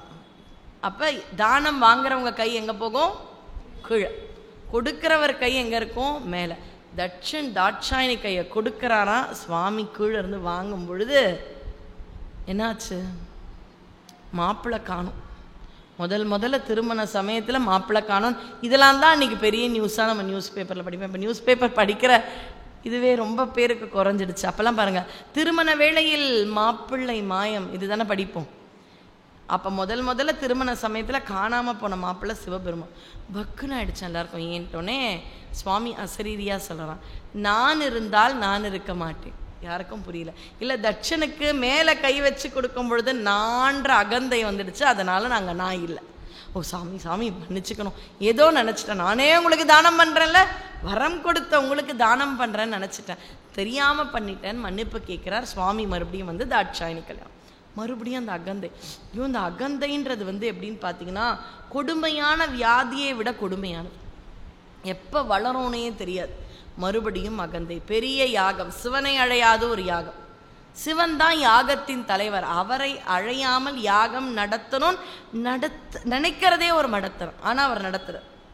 அதுக்கு இன்வைட்டீஸ் யார் அப்படின்னு பார்த்தீங்கன்னா தேவாதி தேவர்கள் எல்லாருமே. அன்றைக்கி தேவர்கள் என்ன பண்ணியிருக்கணும்? என் தாயும் எனக்கருள் தந்தையும் நீ அப்படின்னு நினச்சிருந்தா போயிருக்க மாட்டாங்க. சிவபெருமானை கூப்பிட்டுட்டல, சிவன் பேரே இல்லையேப்பா யாகத்து இன்விடேஷனை, நாங்கள் எப்படி வருது? நிறைய பரிசு தரேன், வரீங்களா? சிவனை விட பெரிய பரிசு என்ன? ஆலகால விஷத்தை குடித்தது எங்களுக்கு அவரை விட யார் எங்களுக்கு பரிசு? அப்படி சொல்லியிருந்தா அழகு. அப்படிலாம் சொல்லாமல் பரிசு தெரியா வரும், சிவன்கிட்ட சொல்லாத நாங்கள் வந்துடும் அப்படின்னு சிவனுக்கும் சொல்லாமல் தேவாதி தேவர்கள் தட்சயாகத்துக்கு போனதால தானே சிறைப்பட்டார்கள். ஏன் சிறை அடைப்படுகிறார்கள்? அதுக்கு ஒரு ஃப்ளாஷ்பேக் வேணாமா? ஏன்னா சிவபக்தர்களாக இருக்கும் தேவாதி தேவர்கள் கூட சூரபத்மன் கிட்ட எதுக்கு போனாங்கன்னா, சிவனை அழையாமல் செய்த யாகத்தில் சிறிய பரிசு பொருட்களுக்கு ஆசைப்பட்டு போனீங்க, அதனால் அனுபவிக்கிறீங்க. எல்லாத்துக்குமே ஒரு முடிச்சு இருக்கும்ல. இன்னைக்கு கஷ்டப்படுறோம் அப்படின்னா என்னைக்கோ பண்ணதோட முடிச்சு தானே இது. ஒத்துக்க மாட்டோம், ஒத்துக்க பிடிக்காது. சில சமயம் போன பிறவி இது தொடர்ச்சி கூட இருக்கும். ஆனால் எங்கேயோ யாருக்கோ பண்ண ஒரு வினை, எதிர்வினை தானே இது. அதுதானே உண்மை, அதான் நிதர்சனம். அதனால் அப்போ அந்த தேவர்கள் மாதிரி சிவனை அழையாமல் அழைக்கும் பொழுது அந்த நன்றி கெட்ட தனத்தோடு இருக்கக்கூடாது. குழந்தையாக இருந்தால் என்ன சொல்லியிருக்கோம்? என்ன ப்ரைஸ்னாலும் எங்கள் அம்மா அப்பா தான் எனக்கு முக்கியம், அம்மா அப்பா இல்லாத இடம் நல்ல இடம் இல்லை. அப்படி குழந்தையாக இருந்து முருகனை நினைத்தால் என்றும் நமக்கு சிறப்பு. ஒரு பெண்ணாக இருந்து முருக அடியார்கள்னு சொல்லும் பொழுது ஒரு பெண் அடியாரை பற்றி சொல்லலைன்னா இப்படி. அதனால் அருணகிரியாருக்கும் முன்னாடி நம்ம அவ்வை பிராட்டு, அவள் கொடுத்தது தான் நமக்கு விநாயகர் அகவல். மூலாதாரம்னு இங்கே ஒன்று இருக்குது. நம்ம 6 ஆதாரங்களில் முதுகு தண்டின் அடி பகுதியில் இருக்கும் ஒரு ஆதாரத்திற்கு மூலாதாரம்னு பேர். அந்த மூலாதாரத்தை அப்படி இனிஷியேட் பண்ணோன்னா தான் அந்த குண்டலினி சக்தின்றது மேலே எழும்பி எழும்பி எழும்பி எழும்பி எழும்பி இறைவனை தரிசிக்கும் ஆற்றல் கிடைக்கும். இது ஒரே வரியில் சொல்லிடும். அந்த மூலாதாரத்தை நாம் ஆரம்பிக்கணும், துவங்க வேண்டும் என்றால் பிள்ளையார் வழிபாடு முதலில் நமக்கு முக்கியம். பிறந்த உடனே பிள்ளையாரால் பரிபூரண அருள் பெற்றவள் யாருன்னு பார்த்தீங்கன்னா நம்ம ஔவை பாட்டி. என்ன ஒரு வருத்தம், அந்த காலத்தில் அழகான பெண்கள் பக்தி செலுத்தினாலும் அவர்களுக்கு பாதுகாப்பு இல்லை போல. ஏன்னா தெரியாமல் அப்படின்னு நான் சொல்லிடக்கூடாது இல்லையா, அப்படி ஒரு நிலைமை இருந்தது அப்படின்னு அடியே நினைக்கிறேன். அதனால தான் ஔவை ஒரு முதுமை கோலத்தையும், ஏன்னா முதுமையாக இது ஆண்களுக்கும் பொருந்தும் பெண்களுக்கும் பொருந்தும், நீங்கள் தப்பாக நினைக்க மாட்டீங்க. உங்கள் வீட்டு பொண்ணான விட்டுடுங்க, சின்னதாக முதல் தடவை ஒரு நரைச்சிருக்குமே, அன்றைக்கி நம்ம மனசு என்ன ஆயிருக்கும் நினைங்க. அழகாக இருந்திருப்போம் ஒரு வயசில், ஒரு 25 30 35 வயசில் முதல் முடியை பார்க்கும் பொழுது நமக்கு என்ன ஆயிருக்கும், இந்த முடி வந்துடுச்சா அப்படின்னு. அதுதான் யமன் நமக்கு அனுப்பும் முதல் வார்னிங், பி ரெடி, யாரும் இங்கே நிரந்தரம் இல்லை. அப்படிதான் தசரதருக்கு முதல்ல இங்கே ஒரு வெள்ளை முடி வந்துதான், கண்ணாடி பார்த்தாராம். அவருக்கு என்ன தோன்றியதான், எனக்கு அப்புறம் இந்த தர்மங்களை யாருப்பா பண்ண போறா, சுச்சோ குழந்தை இல்லையே. நமக்கு நம்ம இளமை தானே ஞாபகத்துக்கு வருது, ஆனால் அவருக்கு தன்னுடைய தர்மங்களை எனக்கு பிறகு யார் செய்வாருன்ற பதட்டம் வந்துதான். அதனால தான் ராமபிரான் பிறந்தான். முதுமைக்கோ கவலைக்கோ ஒரு பெரிய அளவு நோக்கம் இருந்தால் அது மாறிடும். நமக்கு அச்சுச்சோ எந்த டையை அடிக்கலான்னு தெரியலையே, இப்போ டையில் வேறு அமோனியாலாம் கலந்துருக்குன்றாங்க, கெட்டதுன்றாங்க. 1 2 தானே இப்போதைக்கு மையை யூஸ் பண்ணலாம், அப்புறம் வர வர வர ஒரு சமயத்தில் பழகி போயிடும். அந்த பழக்கம் ஏற்படுற வரைக்கும் அந்த மாற்றம் நமக்குள்ளே எவ்வளோ ஒரு சின்ன வெக்கத்தை உண்டு பண்ணுதில்ல. ஆனால் போய் கேட்டாலாம் அவன் எனக்கு முதுமை கோலத்தை கொடுத்துறேன், இந்த இளமை தான் எனக்கு உலகம் முழுக்க போகிறதுக்கு பிரச்சனையாக இருக்குது. இளமையோடு சென்றால் வேறு பார்வையில் பார்க்கிறார். அதே தானே நம்ம காரைக்கால் அம்மையாக இருக்கும். இளமையோட கணவனை விட்டுட்டு இருக்கும் பொழுது இருக்கக்கூடிய பெயர் எனக்கு வேணாம், என்ன பேயா மாத்திடுமா. பேயாரை இறைவன் தாயார்னு கூப்பிடுறது. அம்மானு இறைவன் கூப்பிட்டது யார், இந்த பேயார். அவர் தான் தாயாராக மாறுகின்றார். அப்ப இறைவனுக்கு அந்த பேயாக இருக்கும் அந்த வெளி அழகு தெரியல, அவளின் ஆன்மாவின் அந்த பக்தி அழகுதான் சுவாமிக்கு தெரியுது. அப்படி வேண்டி தன்னுடைய முதுமையை வரம் பெற்றவள் ஔவை பிராட்டி. இப்ப இந்த ஔவைக்கு 2 3 இடங்களில் அந்த சுட்ட பழம் சுடாத பழம் அப்படின்ற சரித்திரம் நடந்ததாக நம்முடைய இலக்கண இலக்கியங்கள் சொல்லுது. ஆனா எல்லாருக்கும் தெரிஞ்ச ஒரு இடத்துக்கே போயிடும், பழமுதிர்ச்சோலை. பழமுதிர்ச்சோலைக்கு போனீங்கன்னா அந்த இடத்துல ஒரு நாவல் மரம் இருக்கும், எல்லாரும் பார்த்துருப்பீங்க. பார்க்காதவங்க பாருங்க, கீழே அழகர் மலை இருக்கும், மேலே போனால் பழமுதிர்ச்சோலை. பழமுதிர்ச்சோலை கோயிலே ரொம்ப சின்ன கோயில், அழகாக இருக்கும். போகிறதுக்கு முன்னாடி உங்களுடைய இடது பக்கத்தில் ஒரு மரம் இருக்கும், நாவல் மரம்னு பேர். ஒரு வருத்தமான விஷயம், ஃபாரின்ல பல வியாதிகளையும் தடுக்கும் ஆற்றல் ப்ளூபெர்ரி அப்படின்ற ஒரு ஃப்ரூட், அது ஃபாரின்ல தான் வளரும். இப்போ சில பேர் அதையும் இங்கே அறுவடை பண்ணுறாங்க. கொஞ்சம் விலை உயர்வான அந்த ப்ளூபெர்ரி என்பது அத்துணை ஆற்றல் உடைய ஊதா நிற பழம். அதற்கு சற்றும் இழப்பம் இல்லாததுதான் நம்ம ஊர் நாவல் ஊதா நிறப்பழம். நமக்கெல்லாம் நாவல் பழம்னு பார்த்தாலே விற்கிற இடத்தை பார்க்கும் பொழுது இதெல்லாம் வெளியில் விற்கிறதுன்னு தோன்றி விடுகிறது. ஆனால் உண்மையில் நாவல் பழத்தில் இருக்கும் மருத்துவ குணம் எதுக்குமே கிடைக்காது.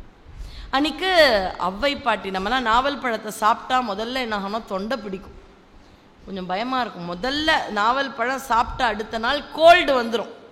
நம்மலாம் நினைக்கிறோம் கோல்டு வருதுன்னு, இல்லை, இருக்கக்கூடிய சளியை வெளியேற்றும் ஆற்றல் நாவல் பழத்திற்கு உண்டு. அதனால்தான் கொஞ்சம் கூட பயப்படாமல் ஔவை பாட்டி நாவல் பழத்தை யாராவது தரட்டுமான்னு கேட்டால் தாண்டான். என்ன பாட்டி என்ன சொல்லணும்ப்பா, என் வயசுக்கு நாவல் பழம் ஒத்துக்காதுப்பா, ஒன்லி ஆப்பிள் தான்ப்பா அப்படிலாம் சொல்லலை, நாவல் பழம் தெரியா கொடு. இது நடந்த இடம் அந்த இடமாக சொல்கிறது, நாமும் அதே இடத்துக்கே வந்துடலாம். இது நடக்கும் பொழுது மறுபடியும் ஞான சம்பந்தரையே கூப்பிட்றார். சிவிகை மேலே அடியார்களோடு அவர் ஊர் ஊராக போகிறார். அப்படிலாம் போல ஔவை பாட்டி தனிமையாக போகிறார். அதுக்கு தான் முதுமையை வரமாக கேட்டு வாங்கிட்டா போகிற இடத்துல எல்லாம் மதிப்பு. இங்கே தனியாக வரா, அசந்து போய் உட்காந்துட்ருக்கா. இப்போ ஒரு மாட்டுக்கார பையன், இந்த வார்த்தையை நான் சொல்லலை, அவ்வை சொல்லியிருக்கான். மரத்துக்கு மேலே இருந்து, என்ன பாட்டி ரொம்ப டயர்டாக இருக்கீங்களா? ஆமாம். இந்த காட்சி பார்த்துருப்பீங்கள. சில திரைப்படங்கள்லாம் அந்த திருவருட்செல்வராகட்டும், திருவிளையாடலாகட்டும், கந்தன் கருணை, இதெல்லாம் சில விஷயத்தை ஆழமாக பதிக்க வச்சு இன்றைக்கும் நமக்கு ஒரு வேதாரண்யம் அப்படின்னு சொல்லும் பொழுது அந்த காட்சி ஞாபகத்துக்கு வருது. அதெல்லாம் தான் பல பேருக்கு நாயன்மார்களை பற்றிய ஒரு விழிப்புணர்வை கொடுத்தது. அப்படியும் திரைப்படம் நம்ம ஊரில் வந்திருக்கு அப்படின்னு நினைக்கும் பொழுது பெருமையாக தான் இருக்குது. உடனே என்ன பாட்டி ரொம்ப அசந்திருக்கா, பழம் சாப்பிட்றியா? சாப்பிட்ற. சுட்ட பழம் வேணுமா, சுடாத பழம் வேணுமா? எப்பவுமே பார்த்தீங்கன்னா படித்தவங்களுக்கு தோல்வியை ஒத்துக்க பிடிக்காது. அதனால தான் அண்ணாமலையார்ன்ற அருட்பெரும் ஜோதியா அண்ணாமலையார் இருக்கும் பொழுது பன்றி வடிவம் எடுத்த திருமால் ஒத்துண்டார். அப்பா இதுக்கு மேலே என்னால் பூமிக்கடியில் போய் அவர் காலை கண்டுபிடிக்க முடியலப்பா, நான் தோத்து போயிட்டேன், பணம் உள்ளவர் கூட இதுக்கு மேலே இன்வெஸ்ட் பண்ண வேண்டாம், பிரச்சனை ஆகிடும்னு வந்துடுவாங்க. ஆனால் அறிவின் உருவமான அன்னம் கொஞ்சத்தில் ஒத்துக்கலை. பார்த்துக்க முடியல, நான் எப்படி ஒத்துக்கிறது? முடியாது. தாழம்பு பொய் சொல்றியா? யுக்திகள் யோசிக்கிறாங்க அறிவை வச்சு. அதனால அறிவாளிகளுக்கு உங்களை விட நான் அறிவு கம்மின்னு ஒத்துக்க பிடிக்காது. பாட்டி அப்பவே கேட்டிருக்கலாம், அது என்னடா தம்பி சுட்டப்பழம் சுடாத பழம் அப்படிலாம் எதுவுமே கிடையாது, கேட்டிருக்கலாம்ல. ஆனால் பாட்டிக்கு கேட்க விருப்பம் இல்லை, ஆனால் அது என்னன்னு தெரிஞ்சுக்கணும்னு ஒரு ஆசை. சரி சுட்டப்பழம் தான் போட, என்ன பண்ணுறார்? சில பழங்களை சுட்டு தருவார்கள், ஆனால் நாவல் பழம் சுடாமல் சாப்பிடும். அதில் எப்படி இந்த பையன் சுட்ட பழத்தை தராரு? சரி சுட்ட பழத்தை கொடுப்பா, என்ன பண்ணுறான்னு பார்த்துடலாம், தெரிஞ்சா மாதிரியே பதில் சொல்லலாம். சரி பாட்டி அப்படின்னு அந்த மரத்தை உழுக்கிறார். கீழே விழுந்து எடுத்தோடனே அந்த பாட்டி மண்ணு போகணும்னு ஊதி சாப்பிட்றாங்க. என்ன பாட்டி இன்னும் ரொம்ப சுடுதா பழம்னு கேட்டுட்டேன். இதானே நடந்தது. கருங்காலி கட்டைக்கு நானா கோடாலி இருங்கதலி தண்டுக்கு நானும் பெரும் காணில் கார் எருமை மேய்க்கின்ற காளைக்கு நான் தோற்றேன் ஈரிரவும் துஞ்சாது என் கண் அப்படின்னு பாட்டி ரொம்ப ஹாஸ்யமாக ஒரு பாட்டி எழுதிட்டாங்க. பாட்டி இந்த சிறுவன் கிட்ட தோத்ததை யாருமே பார்க்கல, யாருமே பார்க்கல, பாட்டி மட்டும்தான் இருக்காங்க. தோத்துட்டாங்க. தோத்துட்ட உடனே பாட்டி என்ன சொல்லிட்டாங்க, இவன் வெறும் கார் எருமையே மேற்கும் சிறுவன் அல்ல, என்னையே தோக்க வச்சுட்டேன்னா நீ முருகன் தான். அதாவது பெரிய கோடாலியை வச்சு கருங்காலின்னு இப்போ ஒரு மரம் வருது பார்த்தீங்களா, கருங்காலி பிரேஸ்லெட் நல்லது அப்படின்னு இப்போ அது ஒரு ட்ரெண்டிங் ஆகிட்டு இருக்கு. மாலை போட்டுக்கிறாங்க, கருங்காலியில் வேலெல்லாம் கூட வர ஆரம்பிச்சிட்டு. அப்படி கருங்காலியை கோடாலி வச்சு வெட்டிடலாம், ஆனால் அந்த வீரியமான கோடாலியை வச்சு வாழைத்தண்டை வெட்ட முடியாது. இதை தான் பாட்டி சொல்கிறாங்க. இப்படி இருக்கக்கூடிய என்னையும் என் அறிவை கூட ஒரு எருமை மேய்க்கும் சிறுவன் தோக்கடிச்சிட்டியே. பாட்டி ஒத்துக்கிறாங்க, அது எவ்வளோ பெரிய விஷயம். யாருமே இல்லாத இடத்துல தோத்து போகிறாங்க. வெளியில் வந்து சொல்லியிருக்கலாமே, சின்ன பையன் என்னோட ஃபேனா, பழம்லாம் கொடுத்தான், நல்லா இருக்கு, ஆட்டோகிராஃப்லாம் கேட்டான், ஒரு நாள் வீட்டுக்கு வாங்க பாட்டி நான் சொல்லியிருக்கலாமே, உங்களுக்கும் எனக்கும் தெரியாது. ஆனால் அந்த இடத்துல வந்து அவர்கள் அதை ஒத்துக்கொள்கிறார்கள். எப்படி ஒத்துக்கிறாங்க? இந்த சிறுவனிடம் நான் தோர்த்து போனேன் அப்படின்றத எப்படி ஒத்துக்கிறாங்களாம் அந்த அவ்வை பாட்டி. என்ன கூட தோக்கடிச்சிட்டியே. அடுத்த வார்த்தை தான் ரொம்ப அழகா இருக்கும். ஈரிரவும் துஞ்சாது என் கண். 2 நாள் தூக்கம் வராதுரா உங்ககிட்ட, நான் தோத்து போன அவமானத்துக்கு 2 நாள் நான் தூங்க போறதில்லை. உடனே இவ்வளவு அறிவு வாய்ந்த ஒரு தமிழ் பிராட்டி தோர்த்து போகிறாள் என்றால் அவள் முருகப்பெருமானிடம் மட்டும்தான் அந்த தமிழால் தோர்த்திருக்க வேண்டும் என்பதை நம்முடைய தமிழ் உலகம் சொல்லியது. அப்படி அவ்வை பாட்டியினுடைய பாடல்கள் நாளைக்கு பார்க்க ஆரம்பிச்சு அங்கே இருந்து அப்படியே கொஞ்சம் அருணகிரியாரை பார்த்து இன்னொரு பெண் அடியார் முருகம்மையார்னு ஒருத்தங்க இருக்காங்க, அவர்களை பற்றி பேசி ஒவ்வொரு அடியார்களாக நாம் பார்த்து கொண்டே வரணும். ஏன்னா இன்னைக்கு நம்ம இருக்கிறதெல்லாம் அருளாளர்கள் அருளி செயல்கள், அருளாளர்கள் அருளி செயல்கள். யாரெல்லாம் முருகனை எப்படியெல்லாம் வணங்கினாங்க, நமக்கு என்னென்ன கொடுத்துருக்காங்க. முசுகுந்த சக்கரவர்த்தி வெள்ளிக்கிழமை விரதத்தை கொடுத்துட்டார், ஐப்பசி சஷ்டி விரதத்தை கொடுத்துட்டார், கிருத்திகை விரதத்தை கொடுத்துட்டார். அகத்தியர் நமக்கு பல மூலிகைகளையும் சித்த மருத்துவத்தையும் கொடுத்திருக்கார். இடும்பன் பழனி மலையையே நமக்கு கொடுத்திருக்கார். அவ்வை பிராட்டி எவ்வளவு தமிழ் பாடல்களை கொடுத்திருக்கார். அவ்வை பிராட்டி தான் நான் 4 நாட்கள் உங்களைப் போல சான்றோர்களோடு பேசும் இருக்கும் தலைப்பில் இருக்கும் வாழ்க சீர் அடியார் எல்லாம்ன்ற அந்த தொண்டர் பெருமையை சொல்ல முடியுமான்னு தமிழுக்கு ஒரு வரி கொடுத்தது யாருன்னா நம்முடைய ஔவை. நம்முடைய இந்த முருக அடியார்கள் பயணம் அப்படின்னு பார்த்தீங்கன்னா கவிஞர் வாலி வரைக்கும் கூட வச்சுக்கலாம். ஏன்னா அவர் பாடுறது தான் கற்பனை என்றாலும் கற்சிலை என்றாலும் கந்தனே உனை மறவேன். இன்னும் கூட அடியார்கள் வந்து கொண்டே இருக்கிறார்கள். இதில் ஒரே ஒரு விஷயம் அடியேன் சொல்ல இருக்கின்றன, ஒரு 2-3 நிமிடங்கள். நம்முடைய பாம்பன் சுவாமிகள், நம்ம எல்லாரும் திருவான்மியூர் பக்கத்தில் இருக்கும். அடியேன் ஏதாவது இந்த நேர்காணல்கள் சேனல்ஸில் கொடுக்கும் பொழுது கேட்பாங்க, இந்த பாம்பன் சுவாமி கோயில் சென்னையில் எங்கம்மா இருக்குது, திருவான்மியூர். நெட்டில் பார்க்கலாம், ஆனாலும் இந்த மாதிரி அவங்க கேட்குறதுல ஒரு ஆர்வம். அப்போ பல பேரும் கேட்கும் ஒரு இடத்திற்கு பக்கத்தில் வசிக்கும் வாய்ப்பை இறைவன் நமக்கு கொடுத்துருக்க. அடியேன் குருநாதர் சொல்வார், பருத்தியூர் சந்தானராமன் இருந்தார். ஏதோ ஒரு இடத்துல வேலை தான் முக்கியம்னு இருந்த என்ன இதுவும் முக்கியம்னு அந்த மடை மாற்று பண்ணியது அவர் தான். இன்னிக்கும் கடலோர பகுதிகளில் சென்னை வாழ் மக்கள் பாதுகாப்பாக வாழ்கிறார்கள் என்றால் கடலோரத்தில் இருக்கும் பட்டினத்து சுவாமிகளும் நம்முடைய வான்மியூர் பாம்பன் சுவாமிகளும் நம்மை காப்பாற்றுகிறார்கள் அப்படின்னு சொல்லுவாங்க. பாம்பன் சுவாமிகள் அவருக்கான ஒரு மருந்து மற்றவர்களுக்கு கொடுக்கணும்னு கொடுத்த சண்முக கவசம் அவருக்கே முதலில் அறுவை சிகிச்சை இல்லாமல் காலை குணப்படுத்தியது. இந்த வரலாறுலாம் தெரியும், அதனால இந்த இடத்துல கொஞ்சம் ஆழமா சொல்லலை. ஏன்னா அடியேனுடைய நோக்கம் தெரிந்த அடியார்களாக இருந்தாலும் தெரியாத செய்திகளை, அடிக்கடி காதில் படாத செய்திகளை உங்களிடம் சொல்ல வேண்டும். அவர் நமக்கும் இறைவனுக்கும் ஒரு பந்தத்தை ஏற்படுத்தி கொடுக்கிறார். ஏன்னா திருஞான சம்பந்தர் அவரை முருக அம்சம்னு பாடியது யாருன்னு பார்த்தீங்கன்னா அருணகிரியார். அருணகிரியார குருவான் நினைச்சது யாருன்னு பார்த்தீங்கன்னா பாம்பன் சுவாமிகள். இனம் என தொண்டரோடும் இணங்கிடும் செட்டி காக்க தனிமையில் கூட்டம் தன்னில் சரவண பவனார் காக்க நனி அனுபூதி சொன்ன நாதர்கூன் காக்க இத்தை கனிவோடு சொன்ன தாசன் கடவுள்தான் காக்க வந்தே. அனுபூதி, கந்தர் அனுபூதி சொன்ன நாதன் அருணகிரிநாதன் என்னுடைய கவசத்தை காப்பாற்றட்டும், கடவுளும் இந்த முருகப்பெருமானும் இதை காப்பாற்றட்டும் அப்படின்னு சொல்றார். இவர் என்ன நமக்கு கொடுக்கிறார்னா, ஞான சம்பந்தருக்கு ஒரு பழக்கம் உண்டு, நம்மளை பத்தி தெரியும்.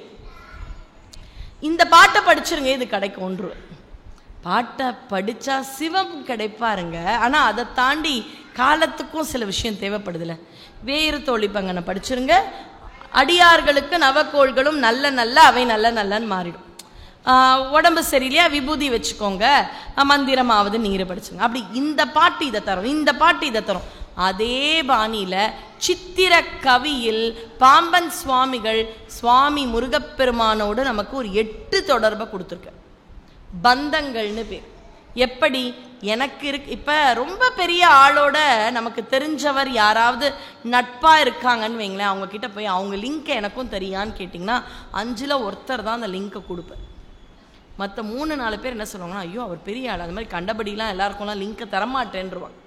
அப்ப தான் அனுபவித்த அந்த முருகப்பெருமானை இந்த சுவாமிகள் பாம்பன் சுவாமிகள் நம்மையும் அனுபவிக்க வைக்கிறார். அதுவும் எப்படி, முருகனே கிடைப்பான் அப்படின்னு கேட்டால் நம்ம வாழ்க்கைக்கு வேற ஏதாவது கிடைக்குமா வாழறதுக்குன்னு கேட்டுருவோம். அதனால கவலைப்படாதீங்க. வேலையா, வேலைக்கு முருகப்பெருமான் உங்களுக்கு வருவான். உங்களுக்கு ஏதாவது பிரச்சனையா, அதற்கும் முருகப்பெருமான் வருவான் அப்படின்னு சில பந்தங்கள் கொடுக்கிறார். அந்த பந்தங்களுக்கு பார்த்தீங்கன்னா 50 எழுத்துக்கள் கூட கிடையாது. அதை இங்க அடியார் பெருமக்கள் ரொம்ப அழகா கொலாஜ் அப்படின்னு சொல்லிட்டு எல்லா பந்தங்களையும் அவர்கள் வடிவமைத்து இருக்கின்றார்கள். நாளைக்கு செவ்வாய்க்கு அதிபதியான முருகப்பெருமானுக்கு உகந்த தினம். அதனால நாளைக்கு வந்தீங்கன்னா அடியார்கள் புகழையும் தெரிந்து கொள்ளலாம். அந்த பந்தங்களையும் உங்களுக்கு அவர்கள் தர யோசிச்சிருக்காங்க. இதை விட பெரிய ப்ரைஸ், நான் இப்போ உங்களை கூப்பிட்டு நாளைக்கு யாரெல்லாம் வரீங்களோ ஒரு 2000 ரூபா தரேன் அப்படின்னு சொல்கிறத விட இந்த ஒரு தாள் அதில் பந்தங்கள் இருக்குல்ல, அது அந்த 2000-ஐ விட பல மடங்கு உயர்ந்தது.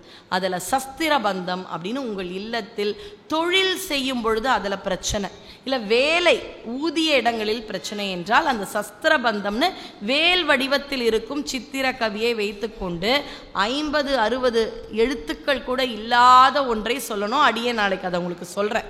ஒரு 4 ரொம்ப முக்கியம், அதை சொல்கிறேன். அடுத்தது கமலபந்தம். இது பெண்களுக்கு ரொம்ப தேவை.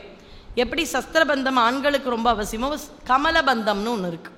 கமலபந்தம்னா மனம்தான் தாமரை மாதிரி இருக்கு. நம்ம மனசில் பார்த்தீங்கன்னா பெண்களுக்கு தேவையில்லாத நினைப்பு வரும், சரிங்களா? ஆண்களை விட சைக்கலாஜிக்கலாக நமக்கு தேவையற்ற பயங்கள் எப்பவுமே உண்டு. அந்த பயங்களை ஆண்களுக்கு படபடபடன்னு இருக்கு, பால்பிட்டேஷன் வாங்க, ஏதோ ஒரு இதயம் துடிக்கிறது கூட கேட்கும். அது எதனால? ஆங்கிலத்தில் சொல்லணும்னா ஆன்சைட்டி, ஸ்ட்ரெஸ் இருந்தால் இந்த மனம் படபடக்கும். இது எல்லாத்திற்கும் இதமளிக்கும் விதமாக நமக்கு கமலபந்தம்னு ஒரு சித்திர கவியில் கொடுத்துருக்கார். அடுத்தது ரத பந்தம். 2 சக்கர வாகனம் 4 சக்கர வாகனம்னு இல்லாததே கிடையாது. அன்னைக்கு குதிரை தேர் மாதிரி இன்னைக்கு எல்லார் வீட்லையும் அதெல்லாம் வச்சுருக்கோம்.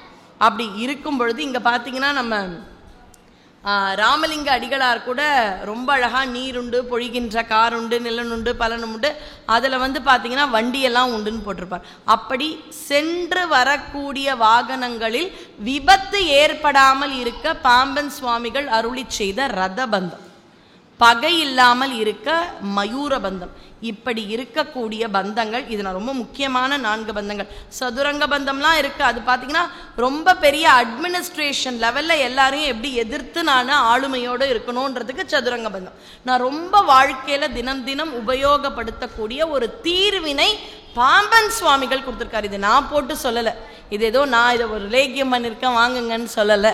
பாம்பன் சுவாமிகள் முருகனோடு நம்மை கூட்டுவிக்க கொடுத்த ஒரு அற்புதமான பந்தங்களை நாளை நம்முடைய சொற்பொழிவும் கொஞ்சம் அதை பற்றியும் அதனுடைய மகிமை பற்றியும் தெரிந்து கொள்ளலாம். அதில் நடந்த உண்மை சம்பவத்தையும் அடியேன் ஒருத்தர்கிட்ட நேர்காணலில் பண்ண, அதையும் உங்களோட பகிர்ந்துக்கணும்னு ஒரு ஆசை. அதெல்லாம் பண்ணிட்ட உடனே இங்கே இந்த அமைப்பினர் உங்களுக்காக அந்த பந்தங்களை ஒரு தாளில் கொடுப்பார்கள். இல்லத்தில் சென்று கண்ணில் படுற மாதிரி பூஜை அறையில் வச்சு மூடிடாதீங்கன்னா நம்ம தீவினை கண்ணில் அதை காமிக்கவே காமிக்காது. நல்லா கண்ணில் படுற மாதிரி முடிஞ்சால் இன்னும் 2 கலர் ஜெராக்ஸ் கூட எடுத்து உங்கள் வீட்டு மகளுக்கு மகனுக்குன்னு வீட்டில் ஒரு பந்தங்களை வச்சுக்கோங்க. முருகனையும் அவனுடைய அருளாளர்களும் அவனுடைய பாமாலைகளும் இருக்கும் கவசம் மாதிரி இந்த உலகத்தில் நிரந்தர துணை என்பது எதுவுமே கிடையாது. அதனால் நாளைக்கு வாருங்கள், இதுக்காகவாது வந்துடுவீங்கள்ல, அது ஒரு இதுதான், இதுக்காக வந்துருங்க.